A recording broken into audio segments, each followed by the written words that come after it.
ታማኝነት ያለው በዲናችን ለበስልምና ላይ ትልቅ ታማኝነት እምነት ያለው ሰው ነው እንጂ ዝም ብሎ ተራሱ ነገረኝ ተብሎ አይደለም። ይሄ ማለት ከሆነ ማንኛው መጽሐፍ ቅዱስ ተወራርሶ ሲመጣ እንዴት ነው የመጣው? እሺ መጽሐፍ ቅዱስ ተወራርሶ ሲመጣ ነው ያሉት ልክ ናቸው ወይስ ልክ አይደሉም? አይደሉም የመሰላቸውን የተናገሩት ማለት ሐዲሱን እንትን ሲመስላቸው ሶሒህ መስላቸው ተናገሩ። ዝም በል በእናትህ እየሰማችሁ ነው። የመሰላቸው ነው የተናገሩት። ስለዚህ እስልምና የተመሰረተው በመሰለኝና በደሳለኝ ነው ማለት በነበሩ ነቢያትና ሐዋርያቶች በደቀ መዛሙርቶች የተጻፈ ስለሆነ እኛ የእናንተ ግን ነቢያችሁ ከሞተ ከመቶ ዓመታት በኋላ አዳምጥ፣ ከመቶ ዓመታት በኋላ በዛ አካባቢ አልነበረ። አንተ እኮ አንድ ሐዲስ ሶሒህ የሚባለው በምን እንደሆነም አታውቅም። በቃ እሺ ተቀብያለሁ፣ ችግር የለውም። አንተ በጣም ጎበዝ ነህ ታውቃለህ። በቃ አንድ ጥያቄ ላይ ሙስሊሞች ሰውን እንደ ቆሻሻ ነገር ነው የሚያስቡት። ሰውን እግዚአብሔር አምላክ አክብሮ የፈጠረውን ሰውን እንደ ቆሻሻ ነገር ነው የሚያዩት። አላህ ጭቃ አብኩቶ ሰው ሰርቷል ብለው ያምናሉ። ጭቃ የሚጣበቅ የገማ ጭቃ የሚሸት ጭቃ አብክቶ ሰው ሰርቷል ብለው ያምናሉ። የምትታወቅ ሰው አንተ ያምነህ የለም። ኢማሙል ቡኻሪ በእምነታቸው በእውቀታቸው የሚታወቁ ሰው ናቸው። አሁን ዝም ብሎ ተራሰው ግን በኢልማቸው በእውቀታቸው ይታወቃሉ ያልከው እኮ ይሄንን መጽሐፍ ጻፉልህና መጽሐፋቸውን ስላመንክ እኮ ነው ታዋቂና ምሁር ናቸው ያልከው አይደለም።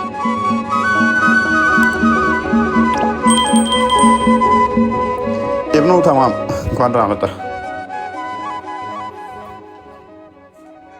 እንኳን ደህና ቆያችሁ። ሰላም ነው መስገነው እንዴት ነው? አልሐምዱሊላህ። አላህ ይወለዳል እያልክ ነው መሰለኝ። ጥያቄ መጠየቅ ይችላል? ይቻላል። ግን በመጀመሪያ አላህ አይወለድም የሚል ጥቅስ አለ? አዎን አለ። እሺ ጥቅሱን ንገረን እስኪ። ሱረቱ ኢኽላስ ላይ ቁል ሁወ አላሁ አሐዱን አላሁ ሰመድ ለም የሊድ ወለም ዩለድ ወለም የኩን ለሁ ኩፉወን አሐድ ቢሉ ሱረቱ ኢኽላስ ላይ ክፈትልኝ። ኦኬ ተርጉም ችግር የለውም ስለምናውቀው። እሺ ለም የሊድ ያለው ለም ያለው እንትኑ ማለት ነው። ለም ያለው አረብኛው ለም የሊድ የሚለው ማለት ነው ኢስቲምራርን ነው የሚጠቅመው እንዳል በአላህ ሲፈሰር ማለት ነው። ወደ አላህ ሲፈሰር ኢስቲምራር ማለትም መቀጠልን ለም የሊድ አልወለደም የሚለውን ሰው የሚጠቁመው አላህን በተመለከተ ደግሞ ለም ያለችው ማዕና ትርጉማ ምንድን ነው ታውቃለህ? ለም የሊድ ወለም ይውለድ ማለት ምን ማለት ነው? ተርጉመው ዝም በልና ከመተርጎመ በፊት የኛው መጀመሪያ ማወቅ አለብህ። ለም የሚለው ትርጉሙን ታውቃለህ? ተርጉመው ታውቃለህ ወይ? ለም የሊድ ችግር የለውም። ለም የሊድ ማለት ምን ማለት ነው? እሺ ለም የሚለውን ትርጉሙን ታውቃለህ? አታውቀውም? ቀጥል። አፍራሽ ነች። ቀጥል። አፍራሽነቷ ለማን ነው ጥሩ ነው? አፍራሽነቷ ወደፊት የሚመጣው ነው ያለፈው የሚታፈርሰው ያለፈውን ነው። ያለፈውን ከማፍረስ ግን አላህን በተመለከተ ከሆነ ግን ወደፊት የሚመጣውንም ወደ እንትኑ ማን ያለ ማስረጃ ነው? ኢብኑ ዑሰይሚን ያምጣለ። ኢብኑ ዑሰይሚን መቼ ነበር የነበረው ሰውየው? በእናትህ ለኦዲየንስ ከፍ አድርግና ንገራቸው እስቲ። ከፍ አድርገውና መቼ የነበረ ሰው እንደሆነ ንገራቸው። ከዛ ማስረጃውን እስቲ እናየውና ትንሽ ፈን እናደርግበታለን። ክርስቲያን ከፍ አድርገውና እስልምና በማለት እንደተመሰረተ ኦዲየንስ እንዲያውቅ ኢብኑ ዑሰይሚን መቼ እንደነበረ ንገራቸው። ተዋታው ቪዲዮውን አጣጣው። ክርስቲያን ልጁን ከፍ አድርገውና እኔን ዝቅ አድርገኝና ይንገራቸው። ቀጥል። ኢብኑ ዑሰይሚን መቼ የነበረ ሰው እንደሆነ ይሄ ከ20 ዓመት በፊት ነው የሞቱት። ኧረ እስቲ ድገመው እስቲ። ከ20 ዓመት በስተፊት የሞቱት በዘመናችን የነበሩ ሊቃውንቶች ናቸው። ስለዚህ እኔ ፍንዳታ ሆኜ ድድ ማስጫ ላይ ቁጭ ማለት በጀመርኩበት ሰዓት ላይ ነው ያንተ እምነት የተመሰረተው እያልከኝ ነው? እምነት የተመሰረተው እንደዛ እምነት ስለመመስረት ሳይሆን ያወራ ነው። የቁርአን መፈሰረን በተመለከተ ይሄ ለም የሚለው ቋንቋን በተመለከተ ነው። ቋንቋን በተመለከተ ወይም ደግሞ ኪታብ ላይ እኮ ጎበዝ እኮ ችግር የለውም። ይሄንን ለም የሊድ የሚለውን ለምሳሌ ለም የሊድ ወለም ይውለድ የሚለውን ይሄንን የፈሰረልህ መቼ ነው የመጣው? የዛሬ ዓመት ነው። እስከ የዛሬ 20 ዓመት ድረስ 1400 ምናምን ዓመት አያውቁም ነበር። ራሳቸው ደግሞ ነቅል አድርገው ነው ከራሳቸው ሳይሆን ነቅል አድርገው ከቀደምቶች ነቅል አድርገው ማለት ነው። እንደዛ ከሆነ ነብይህና ቁርአንህ ያለበትን ማስረጃ ስጠኝ። ነብይህና ቁርአንህ ያለበትን ማስረጃ ስጠኝ። ለምኑ? አላህ እንደማይወልድ ወደፊት ነው ያ እንደማይወለድ ማለት ነው። ምክንያቱም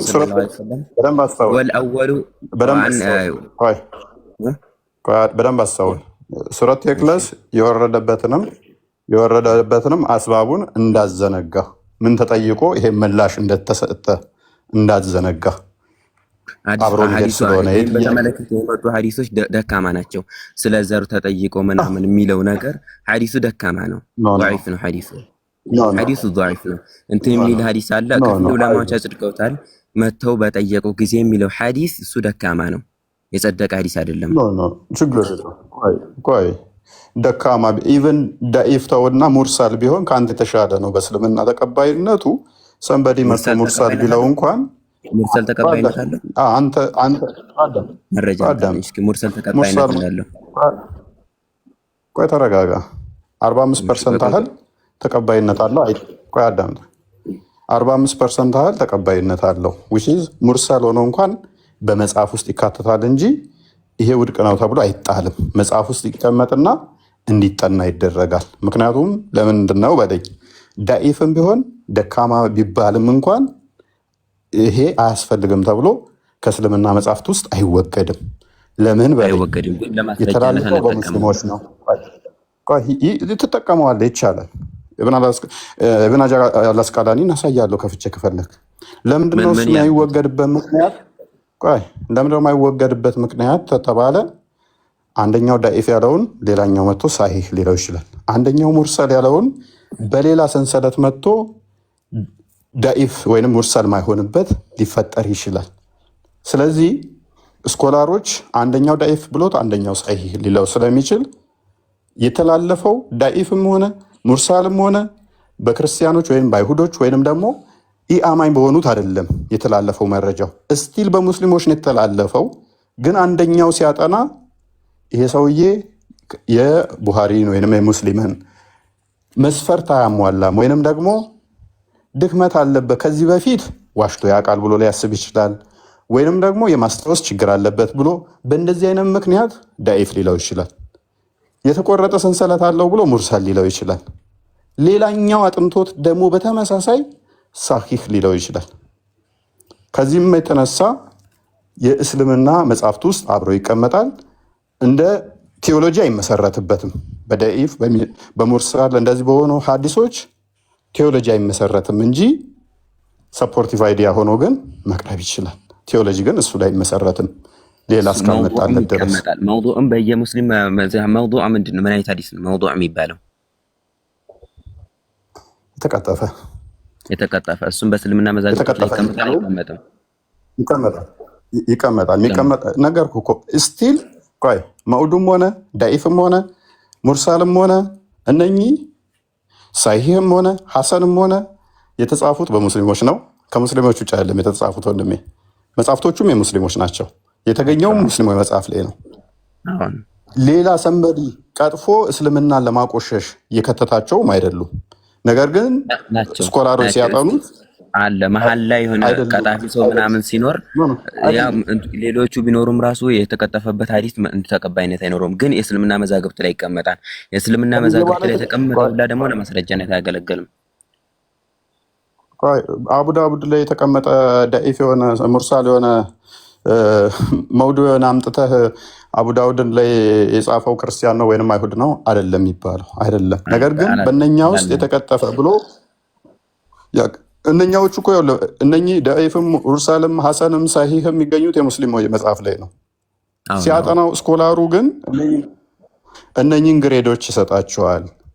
እነኚህ ግሬዶች ደግሞ ይጠናሉ። ስለሚጠኑም ነው ባይዞ በደንብ እነኚህ ዳኢፍ የተባሉ ሐዲሶችን በደንብ ቼክ አድርጋቸው።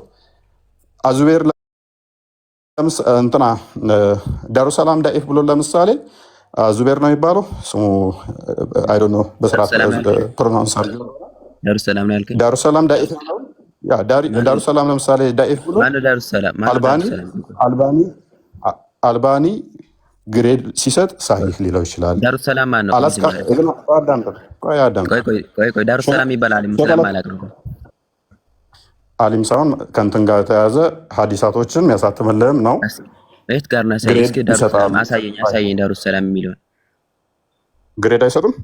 አሳዩኝ እስኪ። ዳሩ ሰላም የሚባል ግሬድ የሚሰጥ አሳየኝ። አሳይ። ምን ታደርጋለህ? አሳይ። ምን ችግር አለው? ወቀው ስለማላውቀው ልወቀው ነው። ከዛ ትቀጥላለህ። ይሄ እኮ ዘሆል ሀዲሳቶችን እኮ የሚሰጥ ነው። ቼክ አድርግለት ክርስቲያን። እሺ፣ እስከዛ ድረስ አዳምጥ። ስኮላሮች ለምሳሌ ኢማም አልባኒ በመን ጊዜ የነበሩ አሊም ናቸው? እሺ፣ ኢማም አልባኒ ግሬድ ይሰጣሉ ያልከኝ ስለነበር በአባቴ ጊዜ ነበሩ። አይዋ እሳቸውም ግሬድ ይሰጡ ነበር። ቀጥል። እሺ፣ ዳሩ ሰላምን ታወጣለኛለህ?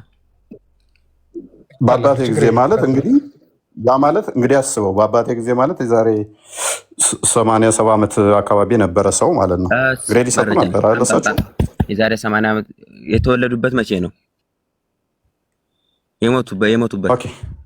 የሞቱበት ኢማም አልባኒ 1930 ምናምን አካባቢ የሞቱት። ኤግዛክትሊ እድሜውን ባላስታውስም እንደዛ አካባቢ ነው የሚሆነው። 1930 ሚል አንተ። ኦኬ፣ ችግር የለውም። መቼ ነው የሞተው?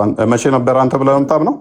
አይቀጥ ፈጣራ የለም 1930 ሚል ካለ አንተ ያልከው አንተ ስለሆንክ አንተ ኢማም አልባኒ በ19 አንተ ራስህ ብለህ አውቃለሁ። በአባቴ እድሜ ብያለሁ። አንተ ነበረ 1931 እያለ ነው። እስኪ አምጡ አሳዩን እስኪ የሞቱበት 1930 እየጠየቅኩ አትጠይቀኝ። ለመጠየቅ ነው የገባሁት። ለመጠየቅ አይደለም፣ ለመጠየቅ ብቻ ነው የገባሁት። ችግር የለውም። በጣም እንደውም እድሜውን ከፍ አድርገህለታለሽ። እኔ ከፍ አድርጌ 2000 አካባቢ መሰለኝ 1931 ነው ብለኸኛል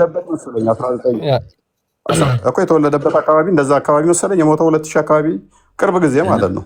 ማክሲመም 80 ዓመት ነው። እሺ ከ31 ብለህ ነበር። 1931 ነበር። ከፍ አድርጎልሃል እኮ እንደው 80 ዓመት። እስቲ አስለዋለሁ። ችግር የለውም። በቃ በአባቴ እድሜ ነበረ ብያለሁ። ጓይድ አንዴ እንትን በለው ክፈተው እስኪ አይታየኝም ብዙ። ኦኬ 1914 የተወለደው አይኔ ከላይ ያለውን ነበር ያየሁት። ከላይ ያለውን ባንዲራውን ነበር እያየሁ የነበረው። 1994 ማለት ስንት ዓመት ይመጣል? ስንት የተወለደ ያልከው ስንት ነበር ያልከኝ? ሞተ ያልከኝ? ተወለደ ሞተ ያልከኝ? የዛሬ 20 ዓመት ነው የሞተው ወንድማችን አይደለም። 31 ያለው ቅጥፈት ነው ማለት። እሺ ቀጥል። ዳሩ ሰላም ያለውንም ታወጣለኛል። ምኑ ነው ቅጥፈቱ? ምኑ ነው ቅጥፈቱ? እንደውም እኮ ከፋው እስልምና የተመሰረተው እንዳለ እስልምና የተመሰረተው እንዳለ ምን ሆነ ማለት ነው? ምን እስልምና ስለመሰረተው ለምናረው ስለ ሐዲስ ግሬድ ስለ ደረጃው አይደለም ማውራት ያዝ ነው። ሐዲስ ደግሞ እሳቸው በፊቶች የሰለፎችን እንትን በመከተል እንጂ ከራሳቸው ተሰር ለሚናገሩ ማንኛው ኢማም አልባኒ ከራሳቸው ከኪሳቸው ሳይሆን በፊትም የራሳቸው የሰለፎችን መርህ በመከተል ነው እንጂ ከኪሳቸው የራሳቸውን ህግ አውጥተው አይደለም የሚናገሩት አይደለም። መልካም ሰለፍ የምትላቸው እነማን ነው? ማን ነው ሰለፍ የምትላቸው? ማን ነው ሰለፍ? እነማን ናቸው? እነ ኢማም አልቡኻሪ እነ ኢማም ሙስሊም። ኦኬ ኢማም ቡኻሪ እና ሙስሊም እነሱ ራሱ ይህንን ግሬድ በምን አወቁት? እንደዚህ ስጡ ብሎ የሰጣቸው መስፈርት አለ? የሰጣቸው መስፈርት ይህንም ማን ሰጣቸው? እነሱ ዕልመል ሐዲስ ከእንትኖች እየተማሩ ማለት ከምን ሰሃባዎች አሉ ከነሱ ማለት እነሱ ደግሞ ታቢዕዮች ስለነበሩ ኢማም አልቡኻሪ ማለት ቆይ ሙስሊምን ማን ነው? የትኛው ሰለፍ ነው ያስተማረው? ሙስሊምን አንድ ማስረጃ ብቻ በቡኻሪ እና በሙስሊም ብለኸኛል። የሙስሊምን እንትን ማን ነው ያስተማረው? የኢማሙ ሙስሊምን ነው። እሳቸው ኢማም አልቡኻሪ ሰለፍ ብለህ ነበር እኮ። ኢማም ቡኻሪ ሰለፍ ነው እንዴ? ሰለፍ ነው። ኦኬ በነብዩ ጊዜ የነበረ ነው። ቆይ ችግር የለው። በነብዩ ጊዜ የነበረ ነው። ሰለፍ ማለት በነብዩ ጊዜ የነበረ ማለት ነው። ቆይ ችግር የለው። ችግር የለውም። አሁን ሰለፎች ናቸው እነኚህ። ከዛ በማን የተማሩት? በካምባኒያኖቹ ማለት ነው፣ በሳባዎቹ። ኦኬ ነብዩ ጊዜ ነበረ ቡሃሪ አልነበረማ? መች እንደ ሰለፍ ነው አልኩህ እንጂ ከሷሃባ ነው አላልኩህም እኮ። በሳባዎቹ የተማረ ነው አይደለ? ማን ቡሃሪ ነው። ቡኻሪ ሙስሊም የሙስሊምን አይደለም አልከኝ። ምክንያቱም ኢማም ሙስሊም ኢብን አልሐጃጅ ነው የሚባለው፣ እሱ በሳቦቹ እንዳልተማረ ተማመን። ቡሃሪ ግን መካ ነበረ። የት ሀገር ሰው ነው? አገሩንስ ያውቀዋል? እየተመላለሱ ነበረ የሚማሩት። ሐታ አረብ ራሱ የት እየተመላለሰ ተማሩ? የት ማጋን ነው እየተመላለሰ የተማረው? ሐዲስ አለበት የሚሰጥበት በኢራቅ ኩፋም፣ አሁን ኢራቅም ሐዲስ የሚሰጡ መምህሮች አሉ። ወደ እነዛ ማን ነው ያንን እንዲሰጥ ያንን እንዲያስተምር የሾመው ደግሞ ማን ነው? እና አቡ ዙርዓት አራዚ የሚባሉ ሸኽ አላቸው፣ ኢማሙል ቡኻሪ ማለት ነው። አሁን ከፍ አድርግና ማስረጃውን ክፈቶሽ። ቡኻሪም እንደዛ እንዲያስተምሩት እነኛ እንዲያስተምሩ ያዘዘባቸውን አንድ ማስረጃ፣ አንድ ብቻ እንዲያስተምር ያዘዘባቸው ማለት ሐዲስ እንደዛ እንዲያስተምሩ ከዛ እንደዛ እንዲተላለፍ አንድ የተሰጠባቸው እነኛ እንዲያስተምሩ የተባሉ አንድ ማስረጃ ብቻ። እምነት አሁን ማሌ እንደተመሰረተ አሳያለሁ። ቡሃሪ የሚባል ሰውዬ በመካ ያልነበረ፣ አንድ የአይን ችግር የነበረበት፣ ሀገሩ ላይ ያልነበረ፣ ከ200 ምናምን አካባቢ የመጣ ስለ ሙሐመድ እንዳለ የነገረ ተረት ተረት ይሆናል ማለት ነው። አራ ሸህ አላቸው። አቡ ዙርዓት አራዚ ሸህ ናቸው። እንደዚህ በሰንሰለት ነብዩ ጋር ይደርሳል። ማስረጃውን ክፈት። ተረት ነው። አንድ ስልክ ነው ያለኝ። ሼካቸውን የሚነግር ማን ይሆናል ማለት ነው? ቡሃሪ ነብይ አይደለም አይደል? ቡሃሪ ነብይ አይደለም። ነብይ አይደለም። ስለዚህ ሊሳሳት ይችላል። ሊዋሽ ይችላል ከኪሱ ከተናገረ። አዎ። ስለዚህ ከኪሱ ላለመናገሩ ራሱ ቡሃሪ የተናገረውን አዲስ ማስረጃ ስጠኝ እስኪ። ራሱ ኪታቡ ቡኻሪ ለግባ ራስ አሁን እኔ አንድ ስልክ ነው ያስኩኝ። እዛው ላይ ሐደሰና እያለ ራሱ ሼሁን እየጠቀሰ ሂዶ ነብዩ ጋር ይደርሳል። እዛው ሐዲሱን ክፈት። ለምሳሌ ኢማም ቡኻሪ አንድ ሐዲስ ክፈት።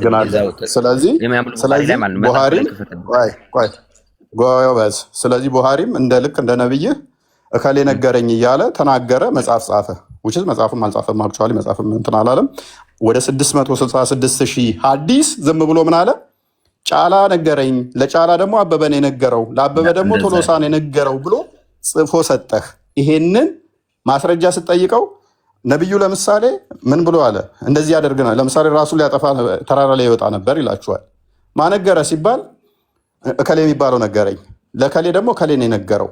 ራሱ እኮ የሚጽፍላችሁ የጻፈው የሚሰጣችሁ ማስረጃው ምንድነው? ቡሃሪ ትክክል ለመሆኑ ነብዩ ለማድረጉ ስትሉ ከከሌ ከሌ ነግሮት ለከሌ ደግሞ ከሌ ነግሮት ለኔ ነገረኝ ይላችኋል። እነኛን ሰዎች አታገኟቸው፣ ሞተዋል ኦልሬዲ። ተብሎ ትልቅ ታማኝነት ያለው በዲናችን በእስልምና ላይ ትልቅ ታማኝነት እምነት ያለው ሰው ነው እንጂ ዝም ብሎ ተራሱ ነገረኝ ተብሎ አይደለም። ይሄ ማለት ማንኛው መጽሐፍ ቅዱስ ተወራርሶ ሲመጣ እንዴት ነው የመጣው? እሺ መጽሐፍ ቅዱስ ተወራርሶ ሲመጣ የኛ መጽሐፍ ቅዱስ ሊተራሊ በራሳቸው በነቢያቶቹና በሐዋርያቶቹ የተጻፈው እንጂ ሰማን በከሌ ከ200 ምናምን ዓመት በኋላ መጥተው የጻፉት አይደለም።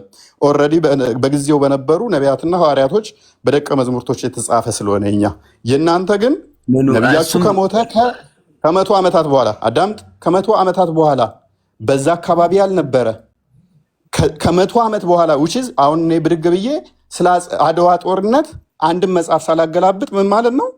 ጫልቱ ነገረችኝ፣ ለጫልቱ ደግሞ አበበ ነገረኝ። የአድዋ ጦርነት ለታ ሚኒሊክ ብሎ አዛግቶ ከዛ ሚስቱ ዞር ብላ አየችው እያልኩ ብጽፍ ማስረጃዬ ምንድን ነው? ጫልቱ ነገረችኝ። ለጫልቱ ማን ነገራት? አበበ ነገረው። ለአበበ ማን ነገረው? ቶለሳ ነገረው። እንደዚህ አይነት መጽሐፍ ጻፍኩኝ። እፎይ ዋሽተሃል ስባል ነው አልዋሻውም። ማስረጃህ ምንድን ነው? ይኸው ጫልቱ ነገረችኝ ብያለሁ። ለጫልቱ አበበ የምትታወቅ ሰው አንተ ያምነህ የለም። ኢማሙል ቡኻሪ በእምነታቸው በዕልማቸው የሚታወቁ ሰው ናቸው። አሁን ዝም ብሎ ተራሰው በኢልማቸው በእውቀታቸው ይታወቃሉ ያልከው እኮ ይህንን መጽሐፍ ጻፉልህና መጽሐፋቸውን ስላመንክ እኮ ነው ታዋቂና ምሁር ናቸው ያልካቸው። አይደለም ዑለማዎችም ስላወደሱባቸው ታላልቅ እኮ እነኚህ ዑለማዎቹም እኮ የሚሆኑት እናንተው ይህን መጽሐፍ አምነው ተቀበሉት። ከዛ በኋላስ ከሱ በላይ ነበሩት ናቸው። ከሱ በላይ ነበሩት ራሱ አወድሰውበታል። ከሱ በላይ ያሉት እኮ ከሱ በኋላ የመጡት ናቸው የሚሆኑት እኮ እንጂ ከሱ በፊት የነበሩት አይደሉ። ከሱ በፊት የነበሩት እያልኩ እኮ ነው። ሼክ ስጠኝ ማስረጃ። ከሱ በፊት ነበረ ማስረጃው ልጠቆምልህ። ሲየር አዕላሚ ኑበላ ክፈትልኝ እኮ። ማንኛው ሲየር አዕላሚ ኑበላ የኢማም ዘሃቢ ኪታብ ምንድነው? የኢማም አዛቢ መጽሐፍ የኢማም አዛቢ መጽሐፍ ትለኛለህ እንዴ? ትናንት የመጡ ሰዎችን ከቡሃሪ በፊት እያልኩህ ከትናንትና የመጽሐፉ መጽሐፍ ትጠቅሳለህ እንዴ? ኢማሙ ዘሃቢ የኢማሙ ቡኻሪን እዛ ላይ እንትን የኢማሙ ቡኻሪ ማለት ነው የእሳቸውን ህይወት ታሪክ በሚያወሱበት ሰዓት ላይ ማን ሊቃውንት ከቀደምቶች እንዳወደሷቸው ተጻፈ አይደለም የምፈልገው እኔ ትናንትና የተጻፉ ምስክርነትማ እኮ ትናንትና የመጡማ በደንብ አድርገው ወድሰውታል። የቡሃሪ የሚያህል ጭንቅላት ያለው የለም የቡሃሪ ምናምን። ምክንያቱም እምነታችሁን እሱ ላይ ስለመሰረታችሁ። ኤኒዌይስ ወደ ቶፒኩ ልመልስህና በደንብ አስተውል። አላህ አልወለደም አልተወለደም ብላችሁ ታምናላችሁ?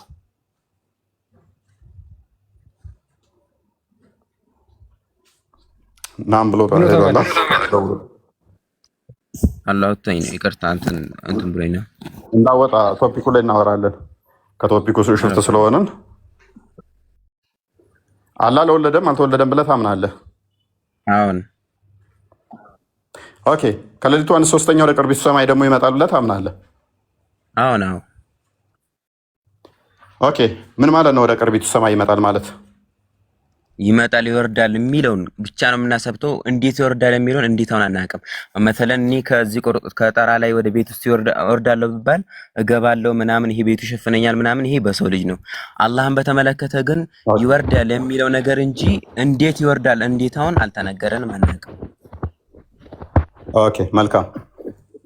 ኦኬ ይወርዳል። የሚወርደው ግን ራሱ ነው አይደለ? ራሱ አላህ ራሱ ይወርዳል። የኔ ያለው አለ አሁን ፈውቀል አርሽ ከአርሽ በላይ ይወርዳል እኮ ብለኸኛል ነው? አዎ ይወርዳል። ማዕካውን ከላይ ከመሆኑ ጋር አላህ Subhanahu Wa Ta'ala አንድ ሌሊት የሌሊቱ 1/3 ሲቀር ይወርዳል እኮ ይወርዳል። አሁን እኮ 1/3 የሆነባቸው ሀገራት አሉ። ወርዶ ሊሆን ይችላል እኮ። ለምን ከአርሽ በላይ ነው ትለኛለህ? እንዴት አሁን አናውቅም። መሰለን አሁን አንተ ከላይ ነህ ተብለህ አታውቅም ማለት የሰው ፍጡር ስለሆንክ በፍጡር አትቀረጽ አናውቅም። አታውቅም ማለት እኮ ወርዶም ሊሆን ይችላል ፕሮባብሊ፣ ወይም ወርዷል ወይንም ደግሞ እዛው ሆኖ ስትሬች አድርጓል እያልከኝ ነው። ከሁለት አንዱ ነው የሚሆነው።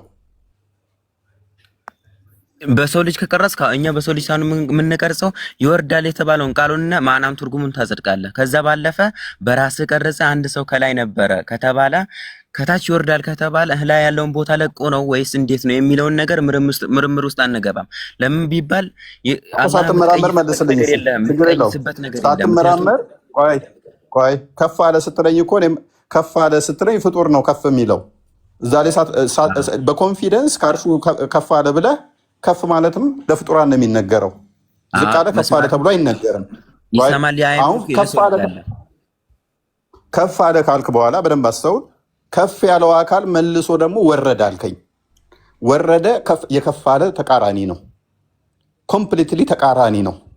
ወረደ ካልክ አይምን ከፍ አለ ካልክ በኋላ መልሰ ደግሞ ወረደ አልከኝ።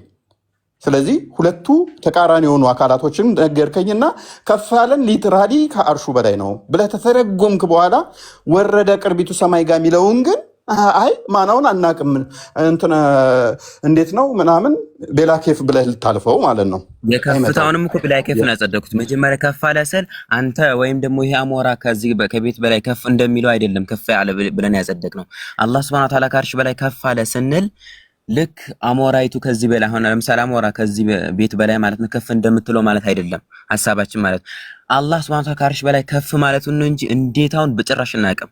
ከፍታውን የማናቅ ከሆነ ደግሞ ከከፍታው ጋር እንዴት ይወርዳል የሚለውን ከፍ ካለ በኋላ እንዴት ይወርዳል የሚለውን ልንቀርጽ አይገባም። ወይም ደግሞ በሰው ልጅ በፍጡራን ቀርጸን በሰው ልጅ በማንኛውም ፍጡር ቀርጸን አንድ ሰው ከላይ ከሆነ በኋላ እንዴት ሊወርድ ይችላል ብለህ በሰው ልጅ ቀርጸ ወይም ደግሞ በፍጡር ቀርጸ ወደ አላህ እንትን ማድረግ አትችልም። ምክንያቱም አላህ ለይሰ ከሚስሊሂ ሸይ ብሏል። እሱን የሚመስል አንዳች ምን አይነት ነገር ስለሌለ በምንም ልትቀይሰው አትችልም። ችግር የለውም። እሺ ስለዚህ አላህ ከአርሽ በላይ ነው ስትል 7 ሰማያት አሉ። ከዛ አርሹ አለ፣ ውሃው አለ። ውሃው በታች ወደ ታች ሲመጣ 7ኛ ሰማይ ብቻ እንደዛ ቅርቢቱ ሰማይ ድረስ ነው የሚወርደው አይደለ? አዎ ቅርቢቱ ሰማይ ድረስ ነው የሚወርደው። ኦኬ የወረደና ያልወረደ አካል ይኖረዋል አለ የለም አካል የሚወርድና የማይወርድ አካል አለ ምናምን ይሄ የአብ እግዚአብሔር ምናምን እንደምትሉት ለሶስት ምናምን እንደዚህ ተከፋፍለው በእንትን አንድ ነው ምናምን የሚባል ነገር የለም። አላህ አንድ ነው። ስለዚህ ወረደ ሲባል የሚወርድና የማይወርድ አካል አለ የለውም? አንዱ ነው አካሉ፣ ያው አካል አንዱ ነው ወረደ ተብሎ የሚነገርለት ራሱ ነው። ግን እንዴት ነው ከላይ ከአርሽ በላይ ሆኖ ሊወርድ የሚችለው የሚለውን ሁኔታውን ጭራሽ መጠየቅም አይቻልም። ምክንያቱም ስላልተናገረ። እናመሰግናለን። ኦዲየንስ በደንብ አስተውሉ። ከኛ ለመሸሽ ብሎ ምን አይነት ቅርቃር ውስጥ እንደገባ እዩ። ምን ብዬ ነው የጠየኩት? እኔ ቆይ ምን ብዬ ነው የጠየኩት?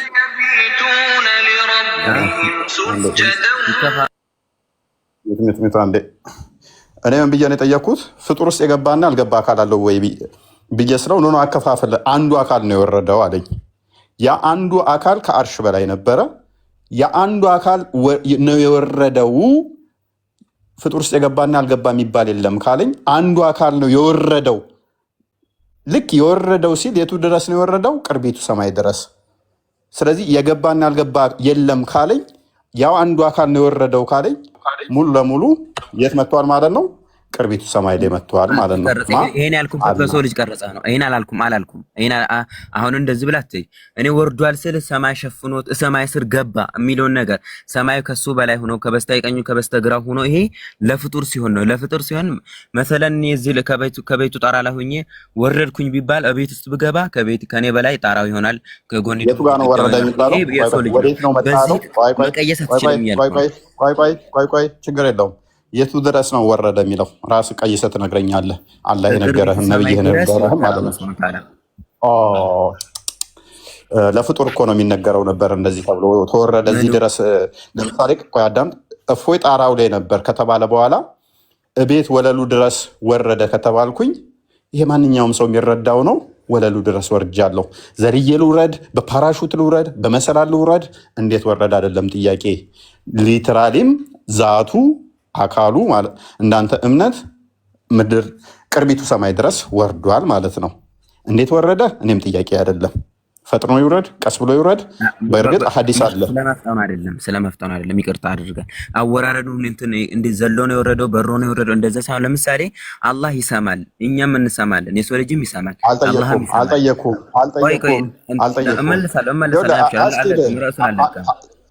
ቅርቃር ውስጥ ገባለህ። ሱራ 1674ን ጠቅስልሃለሁ። የሚለውን ሱራ 42 11 የጠቀስከው። ስለዚህ ቅርቃር ውስጥ ይከታል። ቶፒክ አትሂድ። አወጣ ምንም አይከተኝም። አምንበታል። በእምነት ሙሉ እምነት አለብኝ። አብሽር። ቀጥል።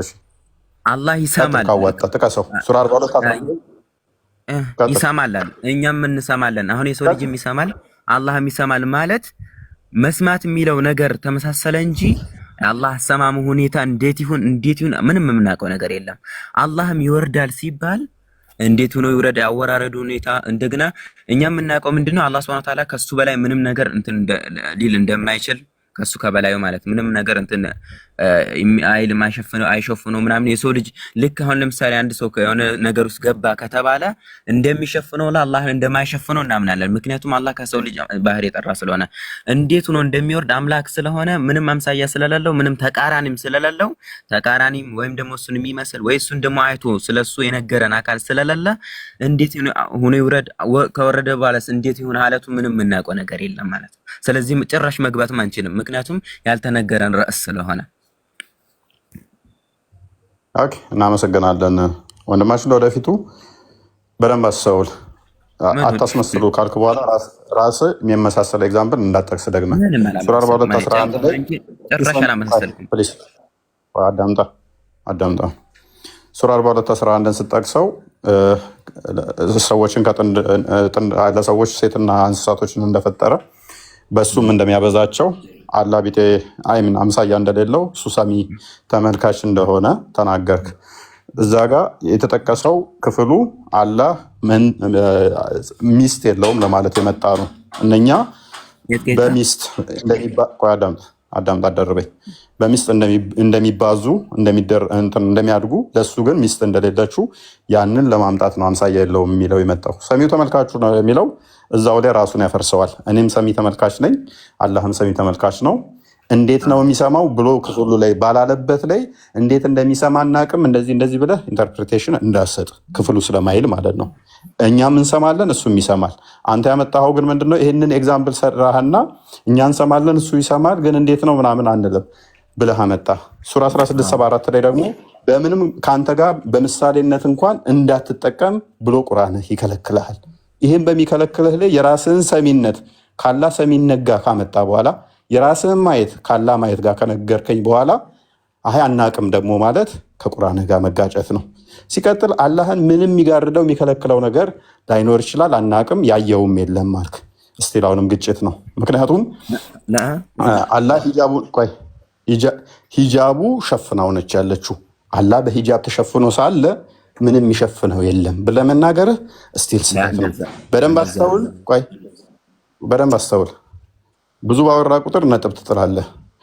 በደንብ አስተውል። እኔ ነገር እያሰብኩ ነው ማውራት። አትቅጠፋ አንተ መልክ እየሰራህ ነው። እነሱን አሁን ታች እያጨበጨቡልህ ስለሆነ እያስመሰልክ ስለሆነ ነው። አይደለም ሂጃብ ሸፍኖታል የሚለው የት ጋር ነው? መረጃ አምጣለኝ እስኪ። ችግር የለውም አመጣላለሁ። በደንብ አስተውል። ሸፍኖታል ከላይም እንደዚህ እንደ ጣራ ሸፍኖታል የሚል ካለ ታመጣልኛለህ። ሂጃቡን ቢያወልቅ አንተን የሚያጠፋ ነበር። በሂጃብ ተሸፍኖ ነው ያለው። እኔስ በደንብ ያሉት ወከይፈ አራሁ ወሂጃቡሁ ኑር ነው ያሉት። እንዴት እመለከታለሁ? ብርሃን የሱ ጉርዶ ብርሃን ነው ሰለን እንጂ ሸፈነው እንድጠቀለለው ማለት አይደል ብሎ ማለት ምን ማለት ነው? ግርዶሽ ማለት ምን ማለት ነው? ሂጃብ ማለት ወይንም ግርዶሽ ማለት ምን ማለት ነው? ግርዶ የሱን ብርሃን ወደዚህ ወደ ፍጡር እንትን ከማለት የከለከለ ግርዶሽ ማለት ነው። እዛ እንትን ነብያችን ሰለላሁ ዐለይሂ ወሰለም ስለዚህ አላህን የጋረደው የሸፈነው ነገር አለ። እናመሰግናለን። እኔ ያልኩህ ይሄንን ነው። መጋረድ ስብሃን ከላይ ልክ እንደ ቆርቆሮ እንደዚህ እንትን ምናምን እንዳልኩ አይደለም። ወከይፈ አራሁ ደግሞ የነብይ አላህ Subhanahu Wa Ta'ala ሌላ ፍጡር ሳይሆን ኑር አላህ Subhanahu Wa Ta'ala የራሱ ብርሃን ማለት ነው። የራሱ አላህ Subhanahu Wa Ta'ala ወከይፈ አራሁ ነብያችን ሰለላሁ ዐለይሂ ወሰለም ምንድን ነው? ወከይፈ አራሁ ምንድን ነው? አይደለም ፕሊስ ተረጋጋ። ቆይ ምክንያቱም ያ ሂጃቡ የሚገለጥ የሚለበስ ነው። የሚገለጥ የሚለበስ በሆነበት ላይ ስህተት አትስራውንም ወንድማችን። ሂጃቡን ይገልጠዋል። ከኢንተርናል ቦዲው የተለየ ኤክስተርናል ቦዲው ያ ኢንተርናል እና ኤክስተርናል ፓርት ስላለው ራሱ ነው ካልከኝ ምን ይሆናል መሰለ ወንድማችን? ራሱ ነው አላህ ራሱ ነው። ያው ኑሩ ራሱ ነው ካልከኝ ኢንተርናሉ እና ኤክስተርናሉ አንድ ነው ማለት ነው። አንድ ከሆነ ደግሞ ሊትራሊ አላህን መሐመድ አይቶታል ማለት ነው። ምክንያቱም አላህ ራሱ ያው ኤክስተርናሉ ብርሃን ስለሆነ ኑር ነው ብላችሁ ታምኑ ይላል። ስለዚህ ያ ኑሩ ሂጃቡ አላህ ከሆነ ስለዚህ አላህን አይቶታል መሐመድ። ስለዚህ እዛ ውስጥም አሁንም አትግባ፣ በደንብ አስተውል። ወደ መጀመሪያው ጥያቄ በአካል አላየም በሚለው ላይ ኺላፍ አለው። በነገራችን ላይ ይሄ ራሱ ኺላፍ አለው ራሱ እንትን አለው። ስለዚህ እናንተ የምትቀበሉት አይሻን ነው። ነብያችሁ ታማኝ አይደላችሁም። የሴት ምስክር ግማሽ ነው ከወንድ ግማሽ ነች ቢላችሁም ቆይ አዳምጥ። ኢብን አባስን እጁን ጭንቅላቱ ላይ ጭኖ መሐመድ ነብይህ ማለት ነው ቁርአንን በምርጥ ሁኔታ ያስተምራል እሱን ተከተሉት ቢላችሁም ኢብን አባስ አላህን አይቶታል መሐመድ ቢላችሁም ኢብን አባስን ትታችሁ አሁን ላይ አይሻን ተቀብላችኋል። ይህንን ደግሞ ሙፈሲሮች ምን ብለዋል? አስቀደምቶቹ አይሻ በእኛ ዘንድ ደካማ ነው እውቀቷ፣ ስለዚህ እኛ ምናምነው ኢብን አባስን ነው ቢሉ ራስ መልከት ስራ ያላልኩ እኔ ጠይቀኝ ወይም እንደዚህ ትላለህ ወይ በለኝ እንጂ ዝም ብለህ አይቶታል ብለህ ታምናለህ አንተ? ኢብን አባስን ተቀበላለህ አንተ? አይቶታል ብለህ ነው የምታምነው አንተ? እሺ ዑለማዎች መካከል ኺላፍ አለ፣ አለመግባባት አለ። ይህንን ነገር ደግሞ አለመግባባት አለ ዑለማዎች መካከል አለመግባባት አለ። ኢብኑ ተማም ቅድም ምን ብያለሁ መሰለህ? ጥሩ ጸባይ አለህ፣ ጸሎት አደርግልሃለሁ ወደ እውነት እንድትመጣ። ቅድም ምን ብለሃል መሰለህ? አላህን ማንም ያየው የለም ብለህ ስለደገመደምከው በዑለማዎችህ ማለት ሂላፍ አለ ብለህ ማምጣት በራሱ ሌላ አጣብቂኝ ዲሌማ ውስጥ ይከትሃል። ቅድም ምን ብለህ ስለጀመርክ ማንም አላየትም ማንም አላየውም አላህን ብለህ 100% ዘግተኸው ነበረ። አሁን ደግሞ በዑለማዎች መካከል መሐመድ አይቶታል የሚል መረጃ እንዳለ አንተ ራስህ አፍርም አደረክልን ማለት ነው። ቅድም ከተናገርከው ግጭት ኺላፍ እንዳለ ነው። ይሄው እንደዛ አታጭበርብር። መጀመሪያ መረጃ አለ ሳይሆን ያልኩህ ኺላፍ አለ ነው ያልኩህ። ኺላፍ አለ ማለት አለመግባባት እኮ ኺላፍ ማለት ኺላፉ የመጣው አለመግባባቱ የመጣው እንዲሁ በድንቁርና እንደ ሙፈሲሮቹ የተላለፉት ያለ መረጃ ነው እንዴ? ሙፈሲሮች ናቸው የተላለፉት? ማን ናቸው ካለ የተካለፉት? የተካለፉት እነማን ናቸው? ቆይ አንተ እኮ ሙፈሲሮች እያልከኝ እነማን ናቸው የተካለፉት? ሙፈሲሮች ሳባዎችን መሰረት አድርገው ተካልፈዋል። ሰሃባዎችን መሰረት አድርገው ሙፈሲሮችም ተካልፈዋል። ሰሃባዎች እነማን ናቸው? እንትን ያሉት ይታያል። ቅድም ነገርኩህ እኮ ቅድም ነገርኩህ። አልሰማኝም ነበር? ማን ያልከኝ? ረስቼው ይሆናል። ኧረ በደንብ ተናግሬያለሁ። አርሰው በደንብ አርሰው በደንብ ሁለቱ እናንተ ማንን እንደምትቀበሉ በማን ምክንያት ደግሞ ማንን እንደጣላችሁ በደንብ ተናግሬያለሁ። መድገም አይጠበቅብኝም።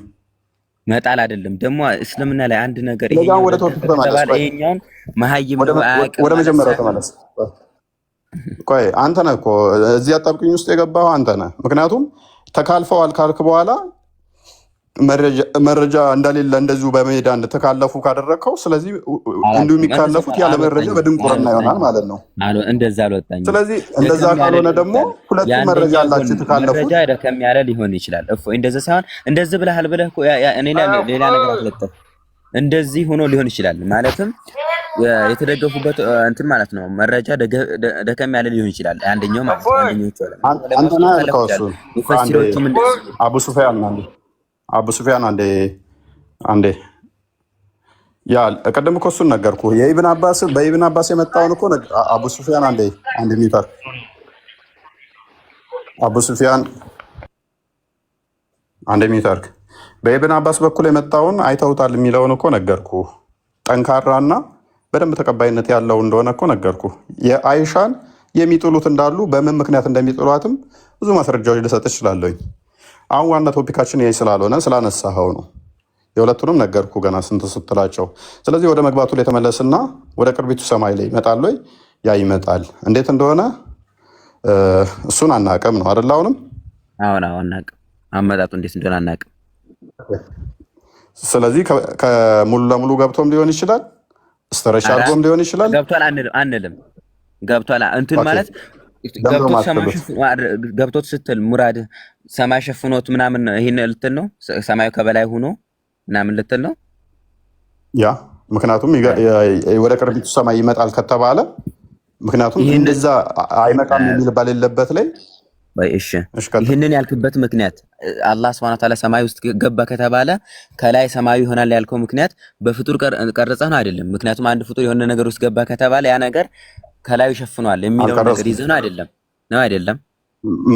አልቀረጽኩም። ምክንያቱም እኔ ዝንጀሮ ስጠብቅ ራሱ ከፎቅ በላይ ልሆን እችላለሁኝ። አላህ ከአርሹ በላይ ነው ስትል እንደዛ ቀርጸህ ነው አንተ። ከአርሹ በላይ ነው ሲባል ከፍታው እንጂ ስትል ምን ቀርጸህ ነው? ምንም ነገር አልቀረጸም። ምንም ነገር አሁን ለምሳሌ ስለዚህ ምንም ሳልቀርጽ በቃ ቆሮ በላይ ነው የሚለውን ነገር ጭራሽ አልቀረጽም። እንዴት ነው ከፍታው የሚለውን ጭራሽ መቀረጽም አይቻልም። ምክንያቱም ያላየነውን ነገር መቀረጽ አይቻልም። ስለዚህ አንተም ሳትቀርጽ አላህ ቅርቢቱ ሰማይ ውስጥ በዛቱ ሙሉ ለሙሉ ገብቷል አልገባም? ወይንስ የቀረ ዛቱ አለ እዛ? የለም ገብቷል። አንተ ወርዷል የሚል ነገር እንጂ ገብቷል የሚል አንድ መረጃ አምጣልኝ። ወርዷል ይወርዳል የሚል ነገር ወደ እኔ የወረደው ወደ ቅርቢቱ ሰማይ ወርዷል። መውረድ ማለት ምን ማለት ነው? መውረድ ነው እንግዲህ አማርኛውን ወዴት ልትወርጉመለህ? ኦኬ ስለዚህ አርሹ ካናት ነበር ያለው ማለት ነው። አርሹ ካናት ነበር ማለት ነው። ከቅርቢቱ ሰማይ አርሹ ወደ ላይ ከፍታ ነበር ማለት ነው። ከቅርቢቱ አርሹ ከሰማይ በላይ ነው። ስለዚህ ወረደ ሲባል ደግሞ ወደ ታች መምጣት ነው ማለት ነው። ይሄው በሰው ልጅ እየቀረጽክ ነው ማለት ነው። ይሄው ለመጀመሪያም ያልኩህ ለዚህ ነው። በሰው ልጅ እየቀረጽ ያልኩህ እና ምንድነው የምትለኝ? ምን እያልከኝ ነው ታዲያ? ስለ አምላክ ራስህ ንገረኝ። ከአርሹ በላይ ነበር አልከኝ። እንድነግርህ ሰማይ ውስጥ ወርዶ ገባ አልከኝ። ወረደ አልከኝ። ከወረደ ደግሞ ገባ ብያለሁ። ወረደ ማለት ነው ማለት ነው ብቻ ነው። ልክ ወረደ ማለት ምን ማለት ነው? እኛ የምናጸድቀው ምን ብለን ነው የመጣውን እንትን ወልከይፉ ምንድን ነው አፋን በዚህ ላይ አላለም ኢብኑ ተማም እንትና ማሊክም በዚህ ጉዳይ ላይ በመውረዱ ላይ አላለም። ካለስ ማስረጃውን አንተ ያስቀመጡት ነገር ቃይዳ ነው። አሁን ኢስቲዋ ላይ ያስቀመጡት ነገር ሁሉም ነገር ላይ መውሰድ ይችላል። ኢስቲዋ ላይ እኔ አልጠየኩም፣ እሱን አልጠየኩም። እኔ ጠየቅኩህ ስለመውረዱን ነው።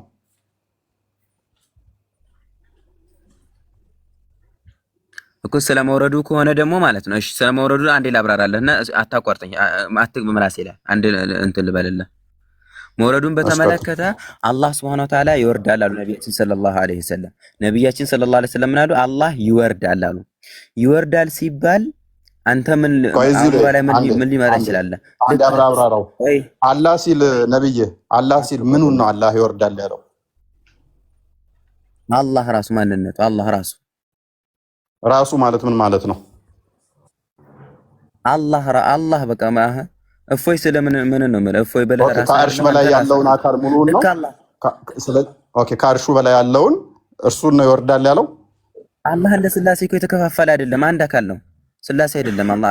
ይሄ እዛ አንደኛው ተወልዶ እዚህ እንትኑ የሚገረዘው አንደኛው እንደዛ የሚሆነው ምናምን ነገር አይደለም። አላህ አንድ ነው። እንደዚህ የሚከፋፈል ነገር የለም። አንድ ራሱ ነው። እርግጠኛ ነው። አላህ አንድ ነው። አላህ አንድ ነው። ጎበዝ አላህ አንድ ነው ስትል ስንት እጅ ያለው ነው አላህ? አላህ ሁለት እጅ ያለው። ኦኬ አላህ ሁለት እጅ ያለው ነው። አላህ ስንት እግር ነው ያለው? ሪጅል እናጸድቅለታለን። ሁለት የሚላሉ አንድ እግር የሚላል በጸደቀው ነው። በቁርአንና በሐዲስ የጸደቀው ሪጅል እናጸድቃለን። ሲፈተ ሪጅል ማለት ነው።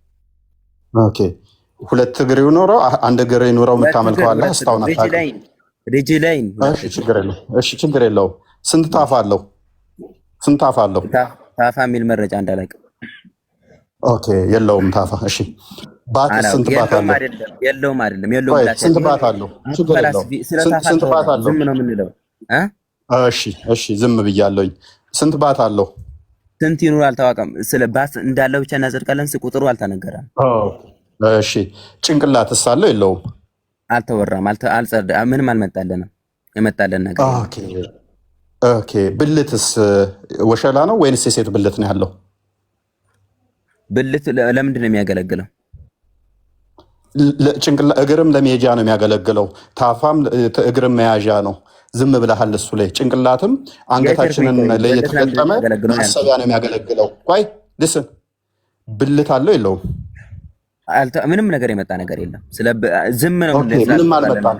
ስለዚህ ብልቱ የተገረዘ ያልተገረዘም ሊሆን ይችላል፣ የሴት የወንድ ሊሆን ይችላል፣ ወይንም ደግሞ ሊሆን ይችላል ማለት ነው። መቅረጽ አትችልም። ስለ ብልቱ ብልት አለው የለም የሚባል ነገር የለም። ዝም ነው የሚባል ያ ስላልተወራደ ነገር አታውቅም። ስለ አላህ ስለሚባለው ነገር ቆይ አዳምጥ። ስለዚህ ችግር የለውም ተስማማው። አምላክ ጭንቅላት ይኑረው አይኑረው አታውቅም። አንገትስ አለው የለውም? ምንም ስላልተወራለን ነገር መረጃ ያመጣውን ብቻ ነው የምናጸድቀው። ምንም ብትደግም መረጃ ስለመጣው ነገር ብቻ ነው የምናጸድቀው። ቴንኪው ተስማምቻለሁ። አምላክ ሁለት እጅ አለው። አምላክ ሁለት እግር አለው። አምላክ ባት አለው። ስንት ባት እንደሆነ አታውቅም። ሁለት እግር አለው ግን ስንት ባት እንዳለው 20 ባት ሊሆን ይችላል፣ 100 ሊሆን ይችላል፣ አንድም ሊሆን ይችላል። አይታወቅም ስንት እንደሆነ። ብልት ይኑረው አይኑረው አታውቅም። ግን የሌላውን ለመሳደብ የተገረዘ ያልተገረዘ ብለህ ሞክ ልታደርግ ትሞክራለህ። ያንተ አምላክ ግን ሸለፈት ይኑረው ችግር የለውም። እኛ አምላክ በባህሪው ጾታ አለው ወይ እንደዚህ እግር እጅ ባት የተከፋፈላለው ብለን አናምንም። በስጋ ተገልጧል። የእኛን የስጋ ባህሪ ገንዘብ ስላደረገ በመለኮቱ በስጋው ተገልጦ ይኖራል ብለን እናምናለን። ያንተ ግን በባህሪው በስጋ ሳይገለጥ በስጋ ሳይገለጥ ሸለፈት ሊኖረው ይችላል፣ ላይኖረው ይችላል። ወሸላ ሊኖረው ይችላል፣ ላይኖረው ይችላል። እሙሙ ሊኖረው ይችላል፣ ላይኖረው አይደለም። ቆይ አንዴ ይኑረው አይኑረው አታውቀውም። የሰውን ግን ሞክ ታደርጋለህ። ከምንም በላይ የሚያስገርመኝ ግን ጭንቅላት ይኑረው አይኑረው አምላክን አታውቅም። ተስማማው፣ ችግር የለውም። እጅና እግሩ ተያይዟል አልተያያዘም? ወንድማችን ስላልተወራለን ነገር አናወራም፣ አንገባበትም ጭራሽ። እጅና እግሩ ተያይዟል አልተያያዘም? ስላላየው ነገር እጅና እግሩ ተያይዟል አልተያያዘም? ችግር የለውም። እጅና እግሩ የተያያዘ ነው ወይስ ተነጣጣለ? ስለዚህ ኢዘር ወይ ሊሆን ይችላል፣ ወይን ተያይዟል ወይን አልተያያዘም። አምላኩ የተያያዘ ሲፈቱ መገለጫዎቹ ናቸው። እሺ አንድ አካል መገለጫው ነው ከተባለ እንደዚህ ሁለት አድርገህ ማየት አይቻልም። እጁን እግር ብለህ እጁን ለብቻው አንድ አካል፣ ከዛ እግሩን ለብቻው አንድ አካል፣ ከዛ አላህ ለብቻ አንድ አካል ብለህ መከፋፈል እንደዚህ አይቻልም። ምክንያቱም አላህ Subhanahu Wa Ta'ala ያንድ አካል እጁ ምኑ ሌላ አለው? እጁ ምኑ ሌላ አለው? እጁ እግሩ ሌላ አለው? እጁ እግሩ ሌላ አለው? አልተነገረንም። ስለዚህ እጁ እዛ ጋር ሊሆን ይችላል። እጁ ለብቻ እግሩ ለብቻ ባቱ ለብቻ ፊቱ ለብቻ ሊሆን ይችላል። አንድ ላይ ቆጠርከው ስላልተወራልን ነገር አናወራም። አንድ እኮ አልተወራልህም። እኔም የተመስማማኝ እኮ እሱ ነው። ተወርቶልህማ ቢሆን ኖሮ እዚህ ውስጥ አጣብቂኝ ውስጥ አገባም ነበረ፣ ትገላገል ነበር። ግን አላህ መሐመድም አያውቁትም። ይሄንን ቆይ አንድ ነው ብለህ የቀጠርከው ካዳ ምን አላህ እንደሚያውቁ ሁሉን ነገር እንደሚያውቅ ታላምታለህ። መረጃ አላህ ላለማወቁ መረጃ አንተ ችግር የለውም። አላህ አንገት እንዳለው እስኪ ያወቀበት ነገር አላህ አንገት እንዳለውና እንደሌለው የተናገረበት ማስረጃ ስጠኝ። አልተናገረም ነው እንጂ እኮ አያውቅም አላልኩም። አንተ አያውቅም ብለሃል። አያውቅም ላለበት በቁርአን ውስጥ እኔ ደግሞ ሁሉ ነገር እንደሚያውቅ መረጃ አመጣልሃለሁ በደምብ። ምክንያቱም ጭንቅላት ሳይኖረው እንዴት ነው ሊያውቅ የሚችለው? ወንድማችን ጭንቅላት የለውም እኮ ሲጀመር። አለው ካልከኝ ጭንቅላት አለው የሚል ማስረጃ ስጠኝ። እሺ ጭንቅላት አለው የሚል ማስረጃ ስጠኝ። ጭንቅላት ከሌለው ማሰብ አይችልም ማለት ነው። እግር የሚያስበውን እኔ አልቀበልም። ምንድነው ጠቅላይ ሚኒስትር መለስ ዜናዊ እግር ጭንቅላት ሆነም ብለዋል። እዚህ ጋር የታሰበን እኔ እውቀት ነው ብያለሁ። እናንተ መጀመሪያ አየህ፣ ሰው ማምለክ እኮ ችግሩ ይሄ ነው። አየህ አላህን አምላክህን ጌታህን በሰው ስለቀረጽ ልክ እንደዛ ማሰብ ያለበት ምንም ስላልተወራ ራስን እንትን ያልከው እዚህ አጣብቅኝ ውስጥ የገባው ለመሸሽ ብለህ ራስን። ምክንያቱም አካሉን እንዳንድ አድርጋ መጣው። ኦኬ ዳትስ ፋይን። ከዛ በኋላ ግን ወደ ሞክ ውስጥ ገባ። አንተ ነህ አየህ፣ which is worst ነው የሚሆነው ለአንተ ማለት ነው። እኛ ጋር ይሄ ኢዚ ነው፣ በጣም ቀላል ነው። እኛ ማስረዳት እንችላለን። እናንተ ጋር ግን ገና ስለማታውቁት አካል ጎደሎ አካል ጎደሎ አንተ በሰው ስለቀረጽከው ነው አምላክን በኢየሱስ ስለቀረጽከው ነው አላህን እኮ። ተረጋጋ። አምላክህን እኮ እጅ አለው እያልከኝ እኮ ነው። እጅ ይታወቃል እኮ አገልግሎቱ ፋንክሽኑ ምን እንደሆነ። አምላክህን እኮ ባት አለው እያልከኝ ነው። ባት ማለት ምን እንደሆነ እናውቃለን። እግር አለው እያልከን ነው። እግር ምን እንደሆነ እናውቃለን። ጣት አለው እያልክ ነው። ጣት ምን እንደሆነ እናውቃለን። አምላክህን ፊት አለው ምትል እጅ አለው እግር አለው ብለህ ምትል እስከሆንክ ድረስ ተረጋጋና እሷ ላይ እንትን በልና አሁን ወደ ዋናው ቆይ አንዴ ተመለስና ከፍጡራን ጋር ተነካክቷል። ይሄ አካል አልተነካካም።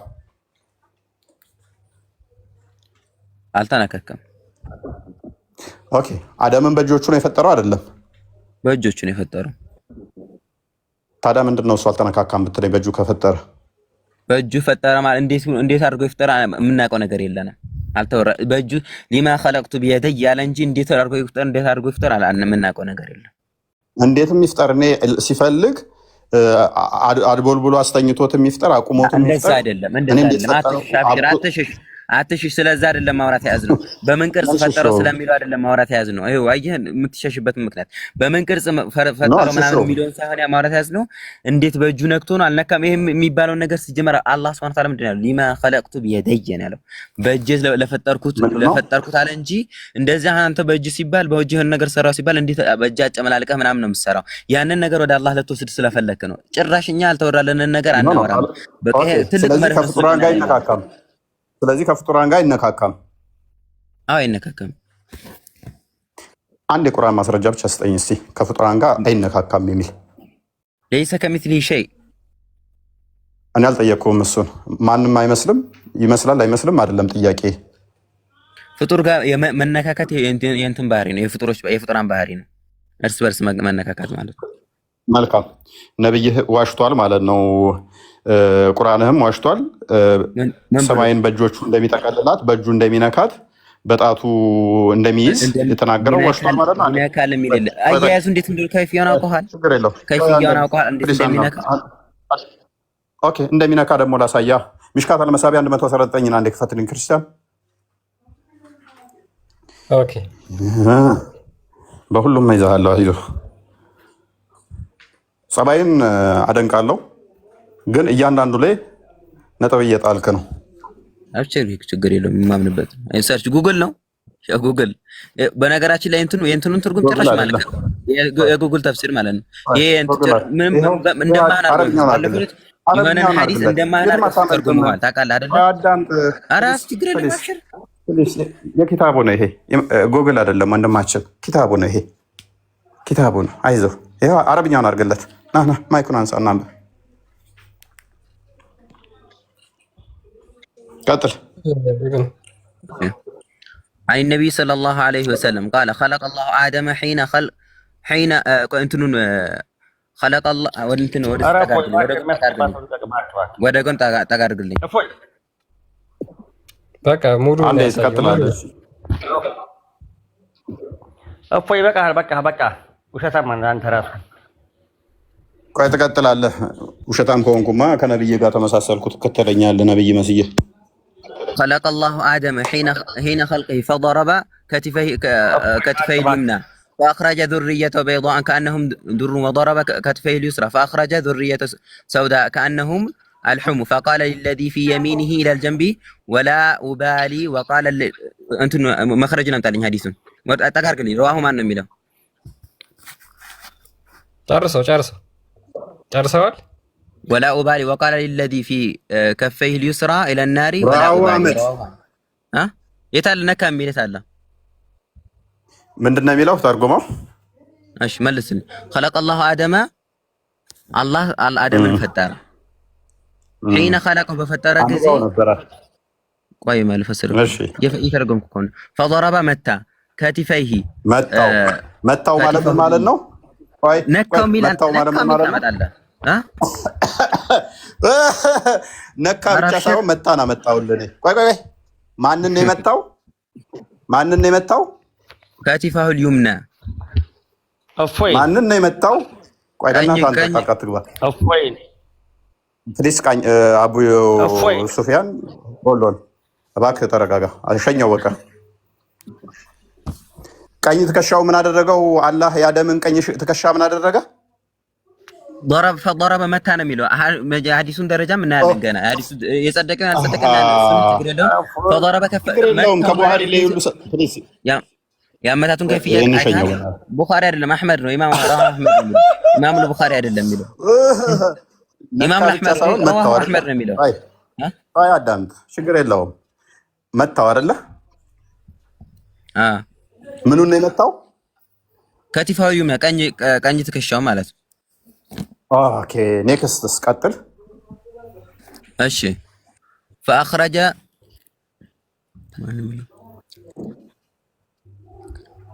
ጠጋርግልኝ ሰፋርግልኝ ብዙ ማይታልኝ فأخرج ذرية بيضاء كأنهم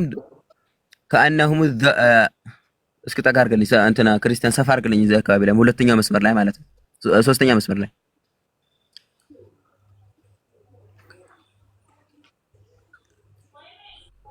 فأخرج ذرية እንትኖችን አወጣ ذرياዎችን አወጣ بيضاء ነጭ የሆኑትን كأنهم الذر እንትን ፍሬ የሚመስሉትን ማለት ነው ዘር የሚመስሉትን وضرب كتفه اليسرى ከዛ ግራ ትከሻው መታ فأخرج ذرية ከዛ ደግሞ አወጣሁንም ደግሞ سوداء ጥቁር የሆነን ፍሬ ማለት ነው كأنهم الحمم فقال للذي في يمينه በቀኝ በስተኩል ላለው አለ إلى الجنة ወደ ጀነት ولا أبالي ምንም እንትን የለኝም አለ أبالي وقال للذي في كتفه اليسرى በግራ በስተኩል ላለው አለ إلى النار ወደ ግራ አለ ولا أبالي እንትን አለ ማለት ይሄኛውን ሐዲስን ደረጃ አንድ ጊዜ አይችልም እንትን ትላለህ ሐዲሱ የሐዲስን ደረጃ ምናምን ብለህ አትበለው ቆይ እንትን ምናምን ብለህ አትለፈው አይመለከተኝም ብሎ ነው ያለፈው ኤኒዌይስ እኮ ولا أبالي ቀኝ ትከሻውንም ግራ ቆይ ቀኝ ትከሻውንም ግራ ትከሻውንም መታው አይደለ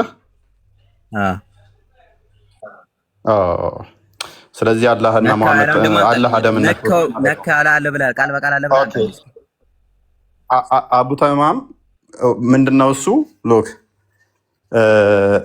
የሚፈልገው ምንድነው ሰንበዲ ለምሳሌ እናንተን ነካችሁ መታችሁ ማለት ነካና ያካትትም እንደ አቡ ተማም እንደ ኢብኑ ተማም ሶሪ የሙስሊሞች ጭንቅላት ምን ያህል ብሬን ወሽድ እንደተደረገ እዩ አምላክ በተመለከተ ስለሆነ ነው የሰው ልጅን በተመለከተ ቢሆን እንትን ለለን ነበር አዳም ፕሊስ ተረጋጋ አንዴ ተረጋጋ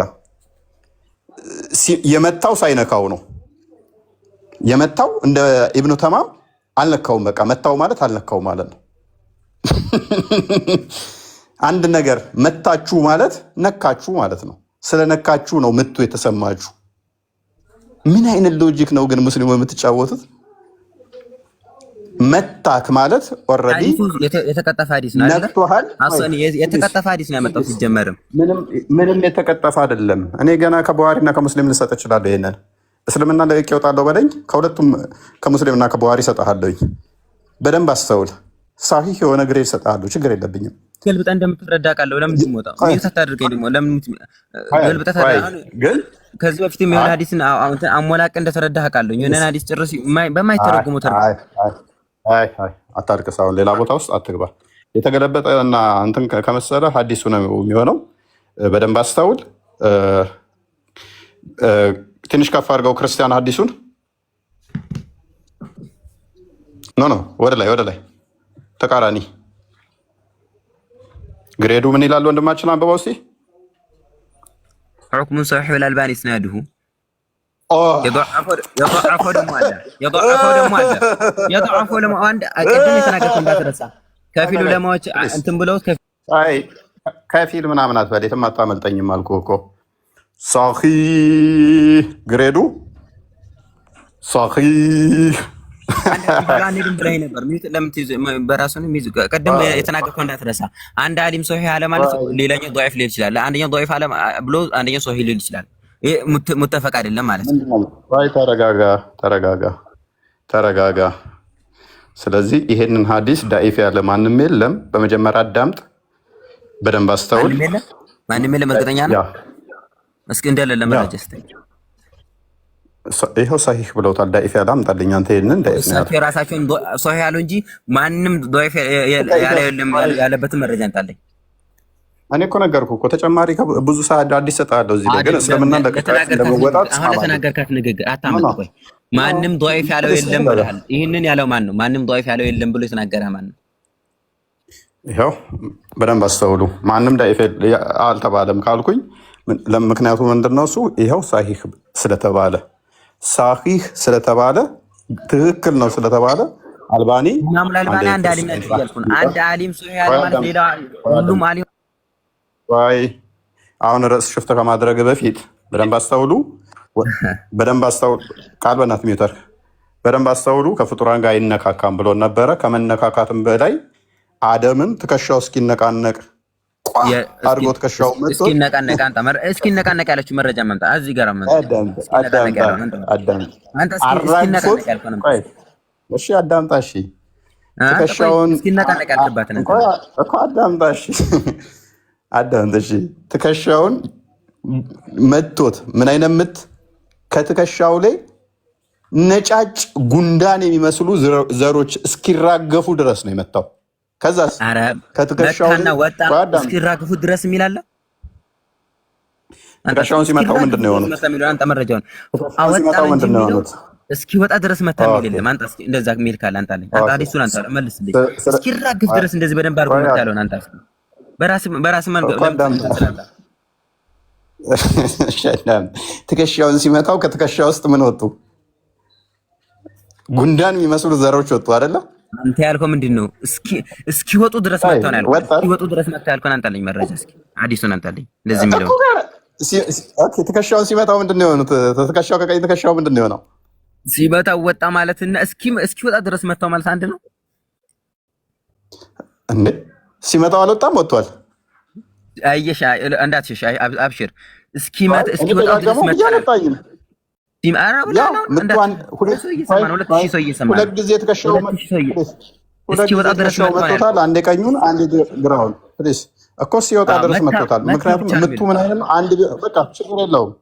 እንደዛ አንድ ብንት ቢሆንም ያ ምቱ ምንድን ነው? ከትከሻው ላይ ዘሮቹን የሚያወጣ አንድ ቀኝ ትከሻውን እንደገና ደግሞ ደገመና ግራ ትከሻውን ያወጣን ያክል መታ የሚል እስኪ አንጣለኝ። አንተ ሐዲሱ ላይ አንጣለኝ። ችግር የለውም አብሽር። እስኪወጣለት ድረስ መታ ወይንም ደግሞ መጀመሪያ ያልከው እስኪወጣ ድረስ መታ ነው ያልከኝ። ይሄንን አሁን ውሸት መሆኑን ማመን አለብህ። የለም ሐዲሱ ላይ እንደዚህ የሚል የለም። ሲጀመር ቀጥፈተ እንደዚህ የሚል የለም። ሲጀመር እንደዛ አልኩም። አዳምጥ ብል ራሱ ችግር የለውም። በደንብ አዳምጥ ብል ራሱ ችግር የለውም። ምክንያቱም ዘሮቹ የወጡት በደንብ አስተውል፣ ዘሮቹ የወጡት አላህ ትከሻውን ስለመታው ነው አይደለም? የምቱ ፓወር ነው ያወጣው የሚል ካለ ታመጣለኛለህ። አሁን ጥያቄን ብቻ መልስ። ትከሻውን ሲመታው ነው ከአደም ትከሻ ውስጥ ቀኝ ትከሻውን ሲመታው ነው ዘሮቹ የወጡት ከአዳም ውስጥ ወይንስ አስቀድመው ነው የወጡት? ሳይመታው ነው የወጡት። ሲመታ ወጣ እንጂ እስኪወጣ ድረስ አልመታም። አላህ እንደዚህ የሚል የለም ሐዲስ። አንተ ያልከው እናመሰግናለን። ስለዚህ በደንብ አስተውል። አዳም ኖርማል ሰው ነበረ፣ ማለትም ምንም ከውስጡ ያልወጣ ነበረ። ልክ አላህ ቀኝ ትከሻውን ሲመታው ከቀኝ ትከሻ ውስጥ ነጫጭ እንደ ጉንዳን ያሉ ዘሮቹ ወጡ አይደለ? አይዋ ኦኬ። እሺ ድጋሚ ደግሞ አላህ ግራ ትከሻውን ሲመታው ጥቋቁር ዘሮቹ ወጡ አይደለ? አዎ ጎበዝ፣ እናመሰግናለን። ጨረስን። ስለዚህ ከአዳም ትከሻ ውስጥ የወጡት እነኛ ዘሮቹ አላህ ትከሻውን እያገላበጠ ስለነረተው ነው። አንዴ ቀኙን አንዴ ግራውን፣ አንዴ ቀኙን አንዴ ግራውን፣ አንዴ ቀኙን አንዴ ግራውን ስለነረተው ነው። አንድ ጊዜ ቀኝንቱን መታለ፣ ከዛ ነጭ እንትን ወጡ። ይሄኛውም ራሱ ሐዲሱ ማብራሪያው ማየት እንችላለን፣ ምን እንደተፈለገበት ራሱ። እሱ ያንተ ድርሻ ነው። ግሬዱንም አሳይተናል። እኔ ጨርሻለሁ። አመሰግናለሁ። ለማንኛውም ከመንከር በላይ እስኪ ከኢማም አልባኒ ውጪ ሌላ አሊም አሳየኝ። እስኪ ሌላ አሊም አሳየኝ። አንተ ጭራሽ አንተ በጣም እኮ አልኩህ። ሁሉ በቃ ምንም እንትን እያልክ ነው። ዝም ብለህ ነው እየተከራከርከኝ ያለው። መታ እየተባለ አልነካም ብለህ መታ እየተባልክ እኮ አልነካም የምትል ሰው እኮ ነህ። ግሬዱ ሳይህ ነው። አዙቤር ክርስቲያን የምታስጠጋልኝ የኢማም አልባኒ ብቻ ነው ያስጠጋልኝ። አንድን አሊም እሱንም ከ20 ዓመት በፊት ሞተ። እንግሊዝኛውን አስጠጋው። አዳምጠን፣ እንግሊዝኛውን አስጠጋው። ሁለተኛ እንትን ልስጥህ። ዙቤር ምን ብሎታል? አዙቤር ደግሞ ምን ብሎታል? ኢስናዱሁ ሐሰን። ሁለት ታሪም ሰጠውህ። ሐሰን ማለት ነው። ሐሰን ማለት ጥሩና ትክክለኛ ተቀባይ ያለው። ሐሰን የሚባለው እንዴት ሲሆን ነው? ሐሰን ማለት አሁን ስለ ግሬድ ማብራሪያ ውስጥ አይደለንም። መረጃው ጥሩ በማታውቀው ነገር ሐሰን የሚባለው ምን ሲሆን ነው? ቆይ አትሄድም የትም። ሐሰን የሚባለው አንድ ሐዲስ በእናትህ በቃ አትጮህ አሁን። ስለዚህ ሁለት አሊም ስጠኝ አልከኝ። እኔ አንዱ ሐዲስ ላይ ስለዚሁ ራሱ የተነገር ሁለት ሰጣለኝ። ግን አሁን አንተ ይሄ ሐዲስ ዳኢፍ ነው ያለህ እስቲ አንድ አንጣልኝ እስቲ። አንተ ነህ ቅድም ያልከኝ ታመጣለህ። እኔ ያልኩህ አንድ ሐዲስ አንድ አሊም ሶሒህ ያለ ብሎ ማለት ሁሉም አሊም፣ አንተ ደግሞ ሁሉም አንድም ضعيف ያለ የለም ብለኸኛል። ضعيف ያለ የለም። በቃ ተከራከር። በቃ ይበቃል። አሁን እኮ በርደኑ እኮ ያለው አንተ ላይ ነው እንጂ እኔ ላይ እኮ አይደለም። ወንድማችን አንተ መረጃው ትክክል አይደለም ካል መረጃ ላመጣልኝም። ለምን ኢብኑ አትጨቃጨቅ። አሁን አዳም ኪላፍ አለው ብለህ የምታምን ከሆነ ዳኢፍ ያሉትን ዑለማዎች አምጣ መረጃ። እኔ እኮ ቅድም ያልኩት ነካና መታን ማይለይ እኮ ነው አሉ ብሎ ማለት ሁሉም አሊሞች ኢብኑ ይበቃል።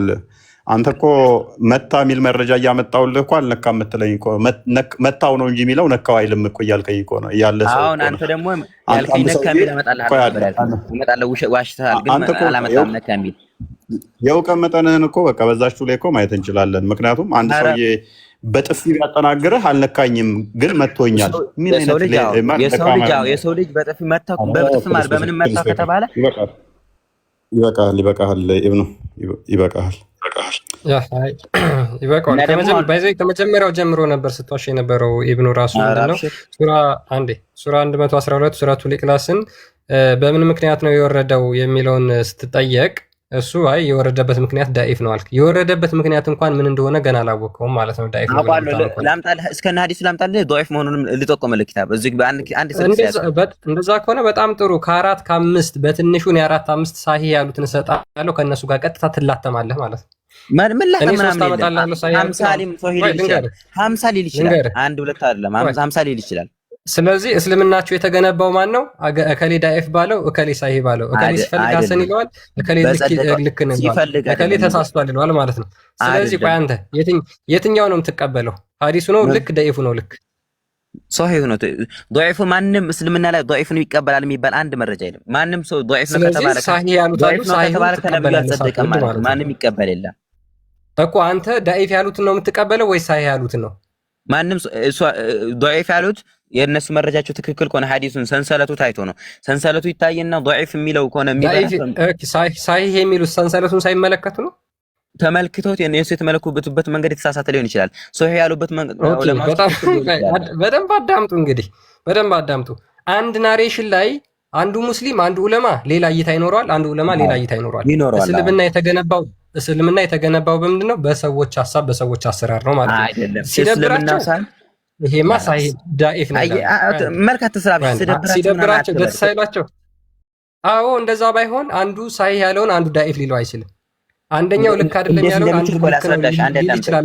እንደዚህ አትራጨማ ከራስ ጋር እንዴት እንደሚችል አስረዳ። አንተ እኮ አንድ ሐዲስ ሶሒህ የሚባለው በምን እንደሆነ አታውቅም። በቃ እሺ ተቀብያለሁ፣ ችግር የለውም።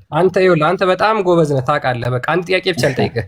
አንተ ለምሳሌ ሱረቱል ኢኽላስ የወረደበት ምክንያት አላህ ከምንድን ነው የተሰራው? ከብር ነው? ከድንጋይ ነው? ከወርቅ ነው? ከእንጨት ነው ብለው ሲጠይቁት ነው ለነብዩ ይሄ መገለጥ ወረደለት ተብሎ የሚታመነው። ይሄንን ናሬሽን ትቀበለዋለህ ወይስ አትቀበለው? ይሄንን ሐዲሱ ደካማ ነው፣ ሐዲሱ ደካማ ነው፣ አልቀበለውም። ምክንያቱም ይሄንን በቀጥታ እሺ ልንገርህ፣ ቆይ ችግር የለም። ይሄንን ሳሂህ ያሉት ዑለማዎች አሉ፣ እነሱን ትቀበላቸዋለህ ወይስ አትቀበላቸው? ሳሂህ ያሉት ዑለማዎች ከተሳሳቱ ማንም ሰውን እንድንከተል ሳይሆን መልእክተኛው እንድንከተል ነው የታዘዝነው። አላህ ሱብሓነሁ ወተዓላ የውመል ቂያማ የሚጠይቀን ማዛ አጀብቱሙል ሙርሰሊን መልእክተኞችን ምን መልስ ሰጣችሁን እንጂ ይህንን ዓሊም ለምን አልተከተልክም ተብሎ እንትን የሚለኝ ሰው የለም።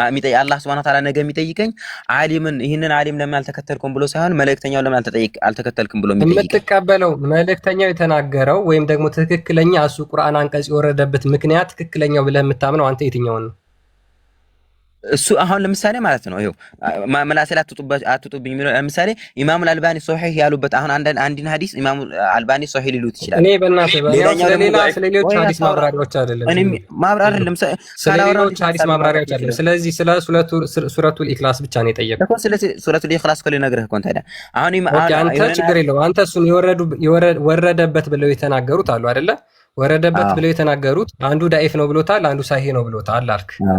በጣም ጥሩ ይሁን፣ ችግር የለውም። እሺ አንተ የምትቀበለው ደኢፍ ነው ብለው የተማመኑትን ነው ወይስ ሳሂህ ነው ብለው የተማመኑትን ነው? አንዱን ብቻ ምረጥልኝ። እኔ ضعيف ነው የሚለው አልጸደቀም በሚለው ላይ ነው፣ አልጸደቀም የሚለው ላይ ነው እንትን የምለው። ይሄን ደግሞ ማወቅም አለማወቅም አያስፈልግም። ምክንያቱም የተፈለገው በጣም ጥሩ አንዴ ችግር የለውም አንዴ። እሺ ስለዚህ አሁን የታላቁ ቁርአን ጸሐፊ ሼክ መሐመድ ዘይኔ ይሄንን ዋሂዲ ሱዩጢ እና አህመድና ቲርሚዚ አስተላልፈውታል ብሎ ተናግሯል። እኔ ለምሳሌ አሁን አልሱዩጢ ቀጥታ ይሄንን ናሬሽን ይሄንን ትረካ አውተንቲኬት ነው፣ ትክክለኛ ነው፣ ታማኝ ነው ብሎ አስፍሮታል። ይሄ ልክ ነው ወይስ ቀጥፈዋል እነዚህ ሰዎች? እሺ ከመመለስ በፊት አንድ ጥያቄ መጠየቅ እችላለሁ? አንዴ ችግር የለውም። ቆይ እነዚህ ሰዎች አንተ የምትቀበለው ደኢፍ ነው ያሉትን ነው ያ ሱረቱል ኢኽላስ የወረደበት ምክንያት ልክ አይደለም እሱ ዳኢፍ ነው የሚለውን ተቀብለሃል። እነዚህ ሰዎች በዛ ሐዲስ ላይ ቀጥፈዋል ወይስ አያውቁትም ወይስ እነሱ እየዋሹ ነው ያሉት? ያውቃሉም ዓሊምም ናቸውም አልቀጠፉምም። ነገር ግን እዚህ ሐዲስ ላይ መጀመሪያ ሐዲሱን እንትን ሶሂህ በለው እኔ እዚህ ሐዲስ ላይ ነው እነሱ ዑለማዎች ናቸው። ችግር የለውም አሁን ችግር የለውም። በሌላ ሰሞን እኔ በሱረቱል ኢኽላስ ነው ሱረቱል ኢኽላስን ዋሽተውበታል ወይስ አልዋሹበትም? እነዚህ ሰዎች አልዋሹበትም። መሳሳትና ማዋሸት ሳሂህ ነው ያሉት። ቆይ ሳሂህ ነው ያሉት ልክ ናቸው ወይስ ልክ አይደሉም? አይደሉም። የመሰላቸውን የተናገሩት ማለት ሐዲሱን እንትን ሲመስላቸው ሶሒህ መስላቸው ተናገሩ። ዝም በል በእናትህ እየሰማችሁ ነው። የመሰላቸውን የተናገሩት። ስለዚህ እስልምና የተመሰረተው በመሰለኝና በደሳለኝ ነው ማለት ነው። እነዚህ ዋሂዲ ሱዩጢ አህመድና ቲርሚዚ ያስተላለፉት በመሰለኝና በደሳለኝ ነው። እስልምና የሚመራው በመሰለኝና በደሳለኝ ዳኢፍ ያሉት በመሰለኝና በደሳለኝ ላለመሆኑ ማስረጃ አምጣ። የራሳቸውን እንትን አላቸው። ከፍ አድርገውና ክርስቲያን ከፍ አድርገውና ሂሚሌት ይሁን በቃ ካሁን በኋላ ከፍ አድርገውና ዳኢፍ ያሉትን በየትኛው መስፈርት ዳኢፍ እንዳሉ ክፈት እናሳየን። እሺ አንተ በየትኛው ሶሂህ ያሉት በየትኛው መስፈርት ሶሂህ እንዳሉት አመጣህልኝ? አመጣለሁ። አብሽር ጠብቅ። አንተ ሶሂህ ያሉትን ደግፈሃል ያጸድቀው። አንተ ሶሂህ ያሉትን መረጃ ስታመጣልኝ አብሽር እናመጣልሃለሁ። አሁን ቅድሚያ ዳኢፍ ያሉትን መረጃ ስጠን። ክፈተው። እሺ ኪታብ ልስጥ። አንድ ስልክ ነው ያዝኩት። ከወጣሁኝ ያወጣኛል እኮ ኪታብ ስክሪንሾት አድርገና ለጥፈው። ስክሪንሾት አድርገውና ለጥፈው። ከወጣሁኝ ያወጣኛል። እንትን ከዚህ ከወጣ ያወጣኛል። ከላይ ያወጣኛል። አወጣም ኖ አወጣም። ስክሪንሾት አድርገውና እንትን ታደርገዋለህ። ችግር የለውም እኮ በመሀል ስወጣ ላይቭም ውድቅ ነው የሚያደርገኝ እኮ። ትመለሳለህ። ችግር የለውም። ስክሪንሾት አድርገው ከዛ ተመለስ። እሺ ጠብቀኝ። በደንብ አስተውሉ ወዶቼ። ነብዩ ምን ብሏል? በእኔ ላይ የቀጠፈ ገሃነመ እሳት ይገባል ብሏል። እንዳለ እነ ተርሚዚ እነ አሱጢ እነ አህመድ እነ ዋይዲ ማቅጠፍና መሳሳት ይለያያል እኮ ያታጭበርብሮ ሊሄድ ነበር። መረጃ አንጣ መረጃውን አንጣ። መቼም እንደማታመጣ ስለማውቅ መረጃ አንጣ። አታልቅስ። መቼም አንድ ሰዓት እንታገስሃለን። አታመጣም። እዚህ መጣ። አታልቅስ። መረጃውን ክፈት። እስከዛ መረጃ ንክፈታል። አንተ ውሸት አታውራ። እዚህ ተቃጥፏል ያለ አንድ አሊም ضعيف ነው ለካ። መረጃ አንጣ። ለምን ቀርሶ አንተ እኮ ነቱንና ነቱን ማለት ውሸት አትልስ። ፕሊስ መረጃውን ክፈት። በውሸት ነው እንደምትመሰረቱት። ፕሊስ አንድ ተሳስቷልና በእናትህ እባክህ አትጩ እንዴ! እኛ እኮ መረጃ ከፍተን ነው እያሳየን ያለ ነው። ለምን አትረጋጋው? እዚህ ኢትዮጵያ ያሉትም የቁርአን ታላቁ ቁርአን ተፍሲርም እሳቸውም ቀጣፊ ውሸታም ናቸው ማለት ነው። እሳቸውም የወረደበት ምክንያት በዚህ ምክንያት ነው ብለዋል። የአንተዎቹ ግን ኖ አይደለም ያሉበትን ማሳሳትና መቅጠፍ ይለያያል። አሁንም ነገር እንትን ብለህ አትዋሻለህ። አሁን ማስረጃውን እኮ አሁን አህመድ ተሳስቷል፣ ቡሃሪ ተሳስቷል፣ ተርሚዚ ተሳስቷል። ፕሊስ ጅላት ታደርግ። ምክንያቱም ጠቅሶታል፣ እሷ ጠቅሶታል። አዎ አልባሃቂ ተሳስቷል፣ አልሐኪሚ ተሳስቷል፣ አልዛም ተሳስቷል፣ አልሐቲሚ ተሳስቷል። ፕሊስ መረጃ አንጣ እንዳለ እነኚህ ሁሉ እንዳለ ተሳስተዋል። ሰሃቦች መረጃውን አንጣ ፕሊስ። መረጃ አንጣ፣ አታልቅስ። መረጃ ከማምጣት በፊት አንድ ጥያቄ ልጠይቅህ። ቆይ ተረጋጋኝ። መረጃ አንጣ። ኢብን ኩዘይማ ተሳስቷል። ፕሊስ ከምናወርድ መረጃ አንጣ።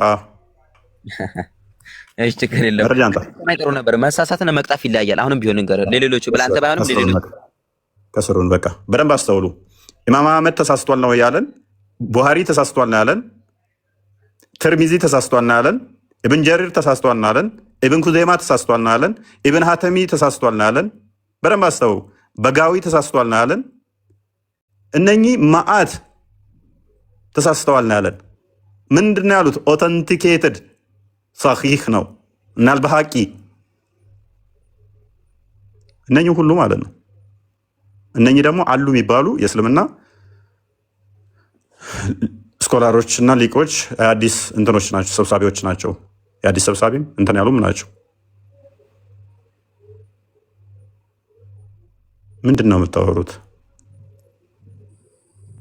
እና አንዳንዴ ያለ መረጃ ዝም ብላችሁ አትድረቁ። መታው የሚል እያሳየሁት ነው ነካው አይልም። መታውና ነካው ምንድን ነው እሱ አስባችሁታል? መታው ማለት የንኪ ቶኑ ከፍ ሲል ነው ምቱ። ንኪው በደንብ ሃይ ፕሬዠር ሲኖረው ነው። ኃይለኛ ፕሬዠር ስታሳልፍበት መታው ይባላል። ወደ ዋናው ፖይንታችን መለስ አድርገው ክርስቲያን ሞሮፍ ከቶፒኩ አውት ኦፍ ቶፒክ ሆኗል። ቢኒ እና ቃል እንኳን ደህና መጣችሁ። ደህና ቆያችሁን? እንዴት ናችሁ? እፎይ ሰላም ብያለሁ። ባይዘዌ አብዛኛው ስኮላር ከተስማማ እኮ በቃ ኢጅማ የሚባለው ይሄ እኮ ነው። በእስልምና አብዛኛው ስኮላር የተስማማበት ነገር ሳሂ ነው ወይም ተቀባይነት አለው። ልጁ ግን አብዛኛው 50 ቢል አለ 50 ቢል ተቀባይነት የለውም ማለት ስለ እስልምና ምንም የሚያውቅ አይመስለኝም። ይኸው ማለት ነው። እና አብዛኛው ስኮላሮች እንደዚህ ብለው እየተናገሩ 50 ቢሉ ማለቱ አለማወቁ ነው። ሌላው ደግሞ ኢቭን ዳይፍ ሐዲስ ቢኖር ሳሂህ ሐዲስ ካለው ያ ዳይፍ ሐዲስ ራሱ ተቀባይነት አለው። ምክንያቱም ያ ሐሳብ በሳሂህ ሐዲስ ውስጥ ከተጠቀሰ ዳይፍ ነው ሊባል አይችልም፣ ያ ሐዲሱ ራሱ ማለት ነው። ሶ ዳይፍ ሐዲስን ሳሂህ ሐዲስ ካለ ሳሂህ ያደርገዋል። ይሄ የእስልምና አስተምሮ ነው። ይሄን እንዴት አያውቅም? እና ልጁ ቃላት ነበር ሲለቅም የነበረው ቅድም ጀምሮ እየሰማ ነው። ሐሳብ ሳይሆን አንተን የሚቃወምበት የሆነ ስትናገር የሆነ ቃላት እንትና እንደዚህ የሚላምጣ እንደዚህ ብለሃል ምናምን የማለት ነገር ቃላት የመልቀም ነው እንጂ ሐሳብ ላይ አይደለም። ምክንያቱም ከብዶታል የሚነሳው ነገር ስለከበደው ቃላት ሲለቅም ነበር። እና አብዛኛው ነገር ስህተት ነው ሲናገር የነበረው። አላህ ወደ ቅርቢቱ ሰማይ ሲወርድ አይገባም አለ። እንዴት ነው የማይገባው? ኢሎጂካል ነው። ወይም አላህ በሁሉ ስፍራ አለ ካለ ኦኬ እንደዛ ብሎ ማስረዳት አለበት። ከአርሹ በላይ ወርዶ ወደ ቅርቢቱ ሰማይ ሲመጣ እንዴት ነው የሚመጣው? አርሹን ለቆ ነው ወይም አርሹ ላይ እያለ ወደ ምድር ይመጣል? ይህን ማድረግ አይችልም። በሁሉ ስፍራ ያለ አካል ነው ይህን ማድረግ የሚችለው። እሱ ከአርሽ በላይ ብቻ ከሆነ ያለው በአካል ወይ በዛቱ ከአርሽ በላይ ብቻ ከሆነ ወደ ቅርቢቱ ሰማይ ሲመጣ ደግሞ አርሽ ላይ የለም ከአርሽ በታች ነው ሊሆን የሚችለው። ይህ ሎጂካል ነው። አይ አይደለም በአንድ ጊዜ ሁሉም ቦታ መገኘት ይችላል የሚል ከሆነ ወይም አርሽ ላይም አለ ቅርቢቱ ሰማይ አለ የሚል ከሆነ የአላህን በሁሉ ቦታ በዛቱ በሁሉ ቦታ መኖር ማጽደቅ መቻል አለበት። አለበለዚያ እንዴት ነው አርሹ ላይም ወደ ቅርቢቱ ምድር ላይ ሰማይ ሊመጣ የሚችለው ወደ ቅርቢቱ ሰማይ? ስለዚህ የሚጋጭ ሀሳብ ነው። ወይ አንዱን መቀበል አለብህ። በሁሉ ስፍራ አለ ማለት አለብህ። አለበለዚያ ደግሞ ከአርሽ በላይ ነው በአካሉ ከአርሽ በታች የለም እያልክ ሲወርድ ደግሞ እዛም እዚህም አለ ልትል አትችልም። እና እንዳለ የሚናገራቸው ነገሮች በጠቅላላ ስህተቶች ናቸው። አላህ አንድ ነው ያለው አላህ አንድ አይደለም፣ በጣም ብዙ ነው። አንድ የሚለው ከቁጥር አንጻር አንተ መልሰለታል። ከፐርሰን አንጻር ራሱ ማምጣት ይቻላል አይደለ? አላህ በብዙ መልኩ ራሱን እየገለጠ የሚመጣበትን፣ ስለዚህ በተለያየ ፐርሰን አላህ ራሱን የገለጠበት ስላለ አንድ ፐርሰን ነው ማለትም አይቻልም። እሱንም ማምጣት ይቻላል። የሚናገራቸው ነገሮች እያንዳንዳቸው በጠቅላላ ስህተት ነው። ሌላ ደግሞ ምንድን ነው የተናገረው? አላህን የሚመስለው የለም ያለው እሱም ራሱ ብዙ ጊዜ እንደዚህ ይላሉ። የሱረቱ ኢክላስ ላይ ነው አይመስለኝም፣ ሱራ 42 ላይ መሰለኝ ካልተሳሳትኩ፣ እዛ ላይ ጠቅሰው አላህን የሚመስለው የለም ብለው ለማለት ይሞክራሉ። እዛ ያን ክፍል ሄዳችሁ ብታዩ ስለ አምላክነት ስለ ባህሪ ነው የሚናገረው። ሰማይ ምድር ፈጠረ እንደዚህ ያደረገ ምናምን አለማለት እሱን የሚመስል የለም ማለት። ስለዚህ ከፈጣሪነቱ አንጻር ከባህሪው እንጂ ከፊዚካል ወይም ከአካሉ አንጻር እሱን የሚመስለው የለም የሚል የለም። እንደዚህ አይነት አስተምሮ የለም በእስልምና ውስጥ ባይዘወይ። ምክንያቱም ግልጽ የሆነ አላህ አደምን በመልኩ ፈጠረው የሚል ማስረጃ ስላለ በመልኩ ነው የሚለው። መልክ ሲባል የፊት መመሳሰል የአካል በባህሪ መመሳሰል አይደለም ባይዘወይ። ምክንያቱም ሌላ አዲስ ላይ ስትጣሉ ስትደባደቡ ከወንድሞቻችሁ ጋር የወንድሞችን ፊት እንዳትመቱ፣ ምክንያቱም አላህ አደምን በመልኩ ፈጥሯልና። ስለ ባህሪ የሚያወራ ቢሆን ኖሮ ፊትን መምታት ጋር አይገናኝም ነበር። ስለ መልክ ስለሚያወራ ነው። ስለዚህ የአላህና የአደም መልክ ይመሳሰላል። ይህም በብዙ ማሳየት ይቻላል። እንደሚመስለው ተመሳሳይ እንደሆኑ ማሳየት ይቻላል። ይህን ራሳቸው እንዴት እንደሚተረጉሙት ስላየ ነው ከዚህ በፊት ማለት ነው። እኔ ብዙ ሀሳብ ነው ያነሳው፣ ግን አውት ኦፍ ቶፒክ ስለወጣችሁ ወደ ቶፒካችሁ ተመለሱ። ሀሳብ ላይ ሳይሆን ቃላት ላይ ምናምን አትግቡ። ሙስሊሞች ቃላት ለቀባል አትግቡ። ሀሳብ ላይ ሀሳብ ዋናው ሀሳቡ ነው መመለስ ያለበት እንጂ የሰውየውን ቃላት እየጠበቃችሁ እንደዚህ የሚላለን ምናምን ይሄ ድካም ነው፣ አይረዳችሁ። ምክንያቱም ሀሳቡ ካልተነካ ነገም ተመልሶ ሀሳቡ ጥያቄ ይነሳል። ሀሳቡ ላይ መልስ ካላችሁ ግን ነገ ሀሳቡ አይነሳም ድጋሚ ማለት ነው። የሰውየው ቃል ላይ ከሆነ ግን የሰውየው ቃል ምንም ሆነ ምንም በንግግር በስህተት እንኳን ቢገኝ ቃሉ የሰውየው ንግግር ይታረማል። ያ ሀሳቡ ግን ወይ ጥያቄው እንዳለ ነው ማለት ነው። ስለዚህ ጥያቄው ላይ መልሱ። ሀሳባችን መጀመሪያ ቶፒኩ የነበረው ምን ላይ ነው? እንግዲህ ሙስሊሞች አላህ ከአርሹ በላይ ነው ብለው ያምናሉ። ዊች ሚንስ ከፍጡር ተለይቶ። በነገራችን ላይ ሙስሊሞች ሰውን እንደ ቆሻሻ ነገር ነው የሚያስቡት። ሰውን እግዚአብሔር አምላክ አክብሮ የፈጠረውን ሰውን እንደ ቆሻሻ ነገር ነው የሚያዩት። ሉክ አላህ ለተራራ ተገልጧል ብለው ያምናሉ። አላህ ወደ ቅርቢቱ ሰማይ እነዚህ ሰባቱን ሰማያት አቋርጦ ይገባል ብለው ያምናሉ። አላህ ጭቃ አብኩቶ ሰው ሰርቷል ብለው ያምናሉ። ጭቃ የሚጣበቅ የገማ ጭቃ የሚሸት ጭቃ አብክቶ ሰው ሰርቷል ብለው ያምናሉ። ከነዚህ ጋር ሲነካካ ምን ይላሉ? በቃ ችግር እንደሌለው አይነት አድርገው ያወራሉ። ክርስቶስ ኢየሱስ የእግዚአብሔር ዘላለማዊ ቃል ከድንግል ማርያም መወለዱን ግን ይጸየፋሉ። ለምን? አይምሯቸው የተሰራባቸው ምንድነው? ለነሱ ከሰው ልጅ ክብር ይልቅ የሰማይና የተራራ ክብር ነው የሚበልጠው። የሰማይና የተራራ ክብር ከሰው ልጅ የተለየ ክብር እንዳለው አድርገው ነው የሚያስቡት በአይምሯቸው ማለት ነው። ለምን? አምላካቸው የነሱ ይቆሽሻል ብለው ስለሚያምኑ። ፈስ ይሸተዋል እኮ ብለው ያምናሉ ሙስሊሞች። ፈስ ይሸተዋል። ይህን ታውቃላችሁ? የእኛ አላህ የሚሉት አካል ሰላት ስናደርግ ፈሳችን ስለሚሸተው ሰላት እያደረግን እያለ ፈሳችንን ከፈሳን ሰላታችንን አቋርጠን እንደገና መታጠብ አለብን። ከዛ በኋላ ነው ሰላት የሚያደርጉት። ፈስ የሚሸተው አምላክ ነው ያላቸው ማለት ነው። ፈሳቸውን የሚጸየፍ እናይሸተውም እንዴ? እናይሸትም እንዴ? ክፈታው እስቲ፣ እሷን ቪዲዮ ክፈታት እስቲ። እያደረግክ ነው እንደ አንተ የሚጸልይ እና ፈሳ የሸተው ነው የምትለው? እና ጉንፋንም ሊይዘው ይችላል ልትለኝ ነው? እና ጉንፋን ላይል ነው ከገማው። ከግንብ ጭቃ ሲሰራ ግን እንዴት ነው ያልሸተተው? ነው ሸቶት ነው ከግንብ ጭቃ መሆኑን ያወቀው? እና ሳይነስም ሊይዘው ይችላል ልትለኝ ነው? አፍንጫውን ፈሳ ምንድን ነው የሚቆንሰው? አንተ ምንድን ነው እሱ እንደ አህያ ዘረጥ የሚታደርግ? ሊልህ ይችላል ወላ ከዛ በፈስ ምክንያት ደግሞ ሶላት አልሰገድክም ብሎ ጸሎት ተቀባይነት አይደለም። እሱ አልበቃ ብሎህ ደግሞ የመቃብር ቅጣት ሲቀጣ በመቃብር ውስጥ ሲቀጠቅጥ ምንድን ነው የሆነ ቀን ፈስህን ፈስተሃል እና ሶላት አድርጌ የለ እንዴ ታዲያ ስትል እና ፈስህን ፈስተህ ያንተን ሶላት መቀበል መሰለህ እንዴ ይልሃል። እናንተ ሰዎች ፈሳችሁን እየፈሳችሁ እንደ ጸሎት የምታደርጉ ብሏል። አዘጋጅተዋል። ከፀሐይ ያንሳል ማለት ነው ቦስ። ከፀሐይ ያንሳል። ፀሐይ ቆሻሻ ላይ ወጣለች ግን አትቆሽሽም። አላህ ግን ቆሻሻ ነገር ላይ ከተገኘ ያቆሽሸዋል። ስለዚህ ከፀሐይ ያንሳል ማለት ነው። አላህ ማን ያለ ከፀሐይ ስለሚበልጥ ስለሚያድግ ነው እኮ የሸተተው።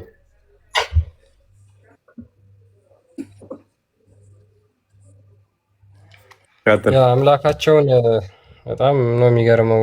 የሙስሊሞች አምላክ እንዴት ሰዎችን እንደሚጸልያ ሰላት ተቀባይነት የለውም። ሰላት ካልሰገደ ከእስልምና ይወጣል። ፈሱን የሚፈሳ ከሆነ ደግሞ ሰላቱ ተቀባይነት የለውም። ሰላቱ ተቀባይነት ከሌለው ከእስልምና ይወጣል ማለት ነው። በፈስ ምክንያት ከእስልምና ይወጣል። ምን ነው አንቺ እየፈሳሽ ነው ለአምላክሽ ምስል ድንገት ሲል ተስማሙ ለፈስ ቅዱስ እያልክ ነው የምትቀጥለው። እንኳን አይደለም አምላክ የወለድከው ልጅ ራሱ ስትፈሳ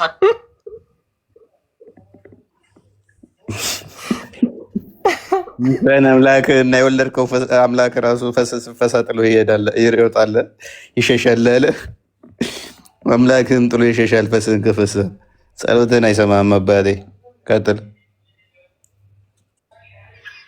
እንኳን አይደለም አምላክ የወለድከው ልጅ ራሱ ስትፈሳ ቢሰማህ አጠገብህ ይርቃል።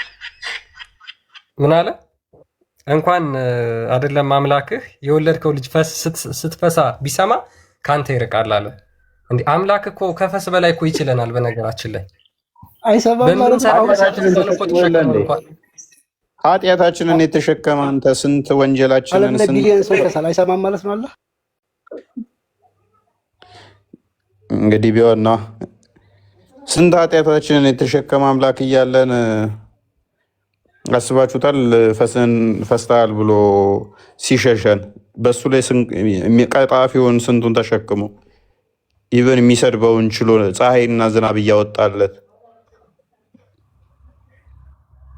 በጣም የሚያሳዝነው።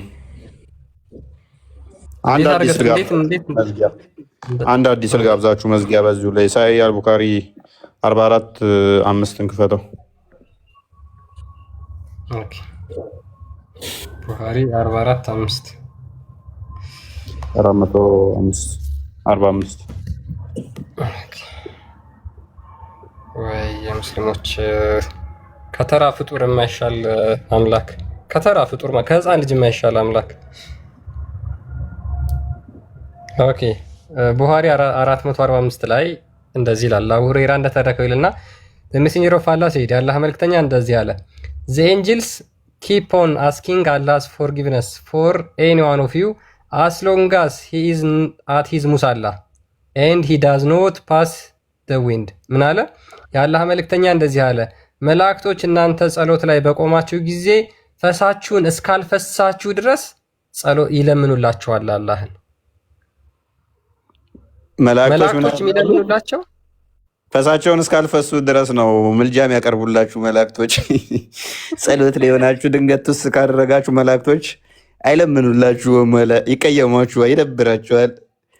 አላህ ብቻ ሳይሆን መላእክቶችም ይጠሏችኋል። ፈሳችሁን ከፈሳችሁ አየር ካወጣችሁ ድንገት ውስጥ ካለችባችሁ ግማት አንፈሳ ለአንተማ መቼም ጸሎት አላደርግም መላእክቶችም ይሏችኋል። ኒኩለር ነው የተኮሳችሁበት። በቃ መልአኩ ይደብረዋል። የሌለ አባት ነው ትስ የምታደርገው አንተ ግማታም ብሎ ፈሱን ፈሳ ምልጃ ያቀርብልህም። እንደዚህ አይነት ተረት ተረት አባባ ተስፋዬ ሳይነግሩን ማለፋቸው ትንሽ ቆጨኛል። ማሜ ቀድሟቸው ነው ለካ የደበራቸው እንደዚህ አይነት ተረት ተረት ያልነገሩን። ይሄም እምነት ተብሎ አባባ ተስፋዬ የነገሩን ተረት ተረት ከዚህ በብዙ ተምረንበታል። ይሄናው ምንድነው የምንማርበት? ፈስህን እስካልፈሳ ድረስ ነው መላእክቶች የሚለምኑልህ። ፈስህን ስፈሳ ግን መላእክቱ የደብሯቸው ጥለው ይሄዳሉ። ለአቅመ ተረት ተረት ራሱ ገና በጣም በብዙ ይቀረዋል። እንኳን እምነት ሆኖ ህይወትን ዘላለማዊ ድነት የምታገኝበት የአምላክ ቃል ብለህ ይሄንን ልትቀበል ተውና እና ለዛሬ በቃናል። ይበቃናል። እንግዲህ ከእንደዚህ አይነት ተረት ተረት ሙስሊሞች ርቃችሁ ህይወት እንድታገኙ እኛ ጸሎታችን ነው። በነገራችን ላይ ጭንቅላታቸው ላይ እንደዚህ አይነት ተረት ተደርቶ በየት በኩል ብርሃን ያገኙ? ሙስሊሞች ስለ እስልምናቸው ከሚጠይቋቸው በላይ ክርስትናን 1000 ጥያቄ ጠይቁ ብትሏቸው በአንድ ደቂቃ ውስጥ 1000 ጥያቄ ይጠይቃሉ። ስለ ክርስትና ስለ አላህ 5 ደቂቃ ተናገሩ ብትሏቸው ግን 1 ደቂቃ አይናገሩ። ለምን? ጭንቅላታቸው ላይ የተሰነቀረባቸው ኡስታዞቻቸውና ሼኮቻቸው ክርስትናን በማጠልሸት በማጥላላት በመጠየቅ እንዲጠመዱ አድርገው ጭንቅላታቸው ላይ ቀርጸውባቸዋል። ስለ አላህ በየት በኩል ያውቃሉ? በየት በኩል ስለ አላህ ይረዳሉ? ስለ ነብዩ ስብዕና በየት በኩል አድርገው ይሰማሉ? እነሱ ሙሐመድን የነገሯቸው አንድ ነገር አለ። ሙሐመድ ያላደረጋቸው ነገሮች ጥሩ ጥሩ የሚመስሉ ነገሮች አንድ መልካም ሰው እኮ አድርጎት ሊሆን ይችላል። ሙሐመድ እንዳደረገው አድርገው ጭንቅላታቸው ላይ ሰንቅረውባቸዋል። ከዛስ ስለ ሙሐመድ እንደዚህ ያደረገ ብላችሁ ስታነቡ እናንተ ተሳዳቢ ባለጌዎች፣ እስልምና ያላችሁ ጥላቻ ብለው ያንን ሐዲሳቸውን ይክዳሉ፣ ቁርአናቸውን ይክዳሉ ማለት ነው። አንብቡ። በእርግጥ እንደ እስልምና መጠየቅ አይቻልም፣ ምክንያቱም በጠየቃችሁባት ነገር ትከፍራላችሁ ስለሚል ማለት ነው፣ ትወጣላችሁ ከእስልምናችሁ ስለሚል። ስለዚህ ተረት ተረት ጭንቅላታቸው ላይ የተሰነቀረው ምንድን ነው? የክርስትናን እምነት በማጠልሸትና በማንቋሸሽ ነው እንጂ እውቀት ላይ የተመሰረተ እንኳን አይደለም። እውቀትን ቤዝ ያደረገ ነገር አይደለም። ስለ አምላካቸው ምንም አያውቁ። ስለ ስላሴ ብጠይቋቸው እንዴት አምላክ እንደዚህ ይሆናል? የእናንተ አምላክ እኮ ከፊዚክስ በላይ ይከብዳል ይላሉ። የእነሱ አምላክ ከፊዚክስ በታች ነው። አይደለም ፊዚክስ፣ ስፖርት ክላስ ይከብዳል አላህን ከመረዳት። አምላካቸውን እንደ ስፖርት ክላስ ነው ያደረጉት። ትምህርት ላይ ያለን ብዙ ጊዜ አይታችሁ ከሆነ ፊዚክስ ተምረን ሲሰለችን ከዛ በኋላ ስፖርት ክላስ ነው ኔክስት ሲባል ደስ ይለናል። ለምን? ቀላል ስለሆነ ኢንጆይ የምናደርግበት ስለሆነ። የእነሱ አምላካቸውን እንደዛ ነው ኢንጆይ የሚያደርጉበት የሚዝናኑበት ማለት ነው። አላህ ስንት ነው? አንድ ነው። በቃ አንድ ነው። አለቀ። አይወልድም አይወለድም። ከስፖርት ክላስ ያላለፈ አምላክ ነው ያላቸው ማለት ነው ሙስሊሞች። እንደዛ ስለሚረዱት ስለ አምላካቸው ብጠይቋቸው አያውቁም። ስለ ስላሴ በአንድ ደቂቃ ውስጥ 1000 ጥያቄ ይጠይቃሉ። ሰንቅረው በራሳቸው ትርጓሜ አብክተው ጭንቅላታቸው ውስጥ ያስገቡባቸው ያንን ስለሆነ ማለት ነው። ሙስሊሞች ንቁ፣ ነቃ ብላችሁ ህይወትን አስቡ። ማለት እስከ መቼ ድረስ ነው እንደዚህ እየተታለላችሁ እየተሸወዳችሁ ገንዘብ ከፍላችሁ ማህተብ እያስደረጋችሁ የምታስበጥሱ፣ ገንዘብ ከፍላችሁ ነጠላ እያስደረጋችሁ የምታስወልቁ ሰለሙ በማለት ድራማ ማለት ነው። ከእንደዚህ አይነት ተረት ውጡ፣ አንብቡ። ማንበብ ሰውን ሙሉ ያደርገዋል። እና እንደዛ ነው። ለማንኛውም ተናደሩ ሁላችሁም። የዛሬው ቶፒክ ያው መቼም ጥሩ ሀሳቦች እንዳገኛችሁበት እናምናለን። ያ እንግዲህ እኛ ክርስቶስ ኢየሱስ ምን ያህል የሰውን ልጅ እንዳከበረ እግዚአብሔር አምላክ ምን ያህል የሰውን ልጅ እንዳከበረ የምንረዳበት አንዱ ምን ያህል እንደሚወደን ከወደደን ከታላቅ ፍቅሩ የተነሳ አይደል የሚለው መጽሐፍ ቅዱስ። ከወደደን ከታላቅ ፍቅሩ የተነሳ እኛ ምንም ሰርተን እግዚአብሔርን አስደስተ ነው አይደለም፣ አንድ ልጁን እሱን ክርስቶስ ኢየሱስን ልኮ ያዳነን ማለት ነው። የዘመኑ ፍጻሜ በደረሰ ጊዜ ከሴት የተወለደ ልጁን ላክ አይደለም የሚለው። በቃ የመጨረሻ እግዚአብሔር በቃ አልቲሜት ፍቅሩን ያሳየበት ክርስቶስ ኢየሱስን አንድያ ልጁን ልኮ ለኛ ቤዛ አድርጎ በመስጠቱ ነው። ይሄንን ሙስሊሞች ይጸየፉታል። እነሱ የሚያስደስታቸው ምንድነው? አላህ ፍጥረት ውስጥ ይገባል ስትሏቸው ለነሱ ችግር የለውም። ይሄ ለምን? ለነሱ ከሰው ይልቅ ሰማይ ክብር አለው። ከሰው ይልቅ ተራራ ክብር አለው። ከሰው ይልቅ አፈር የገማ ጭቃ ክብር አለው ለነሱ ማለት ነው። መዝሙረኛው ዳዊት ምን ብሎ ይናገራል? ግሩምና ድንቅ ሆኜ ተፈጥሬያለሁ ብሎ ይናገራል። እግዚአብሔር አምላክ ሰውን በጣም አክብሮ ነው የፈጠረው። እግዚአብሔር አምላክ ሰውን በራሱ አምሳል ነው የፈጠረው። ገዢ አድርጎ ነው የፈጠረው። በሌሎች ፍጥረታት ላይ ስልጣን አድርጎለት ነው የፈጠረው። ሙስሊሞች ይህን ይጸየፉታል። እንዴት አምላክ እንዴት ወደ ተራራ ሲመጣ ችግር የለውም፣ እሳት ውስጥ ሲገባ ችግር የለውም፣ ገሃነም ውስጥ እግሩን ያስገባል ይላሉ። ገሃነም ውስጥ ማለት ነው። ገሃነም ውስጥ እግሩን ቆሻሻ ቦታ ላይ እግሩን ሲያስገባ ችግር የለውም። ሰው ሆኖ መጣ ሲባል ግን እንዴት እንደዛ ይሆናል? እናንተ ከገማው ገሃነም እንደማትሻሉ እየነገራችሁ ነው። አምላካችሁ ምን ያህል እንደሚጸየፋችሁ በዚህ መረዳት እንችላለን። በነገራችን ላይ ምን ያህል እንደሚጸየፋችሁ ለራሳችሁ ያላችሁ አንደርስቲሜሽን በዚህ መረዳት እንችላለን። እግዚአብሔር አምላክ ሰውን አክብሮ ነው የፈጠረው። አክብሮ ሌላ ምንም ከኛ ፈልጎ አይደለም። ክርስቶስ ኢየሱስ በቃ ፍቅሩን ያሳየበት እኛን ያዳነበት መንገድ ስለሆነ ማለት ነው። እና ከዚህ አንጻር የዛሬውን ቶፒክ ካያችሁት በቂ ነው። ሌላ ጊዜ ደግሞ በሰፊው እንደግመዋለን። ጉድናይት ቃል ቢኒ ደናደሩ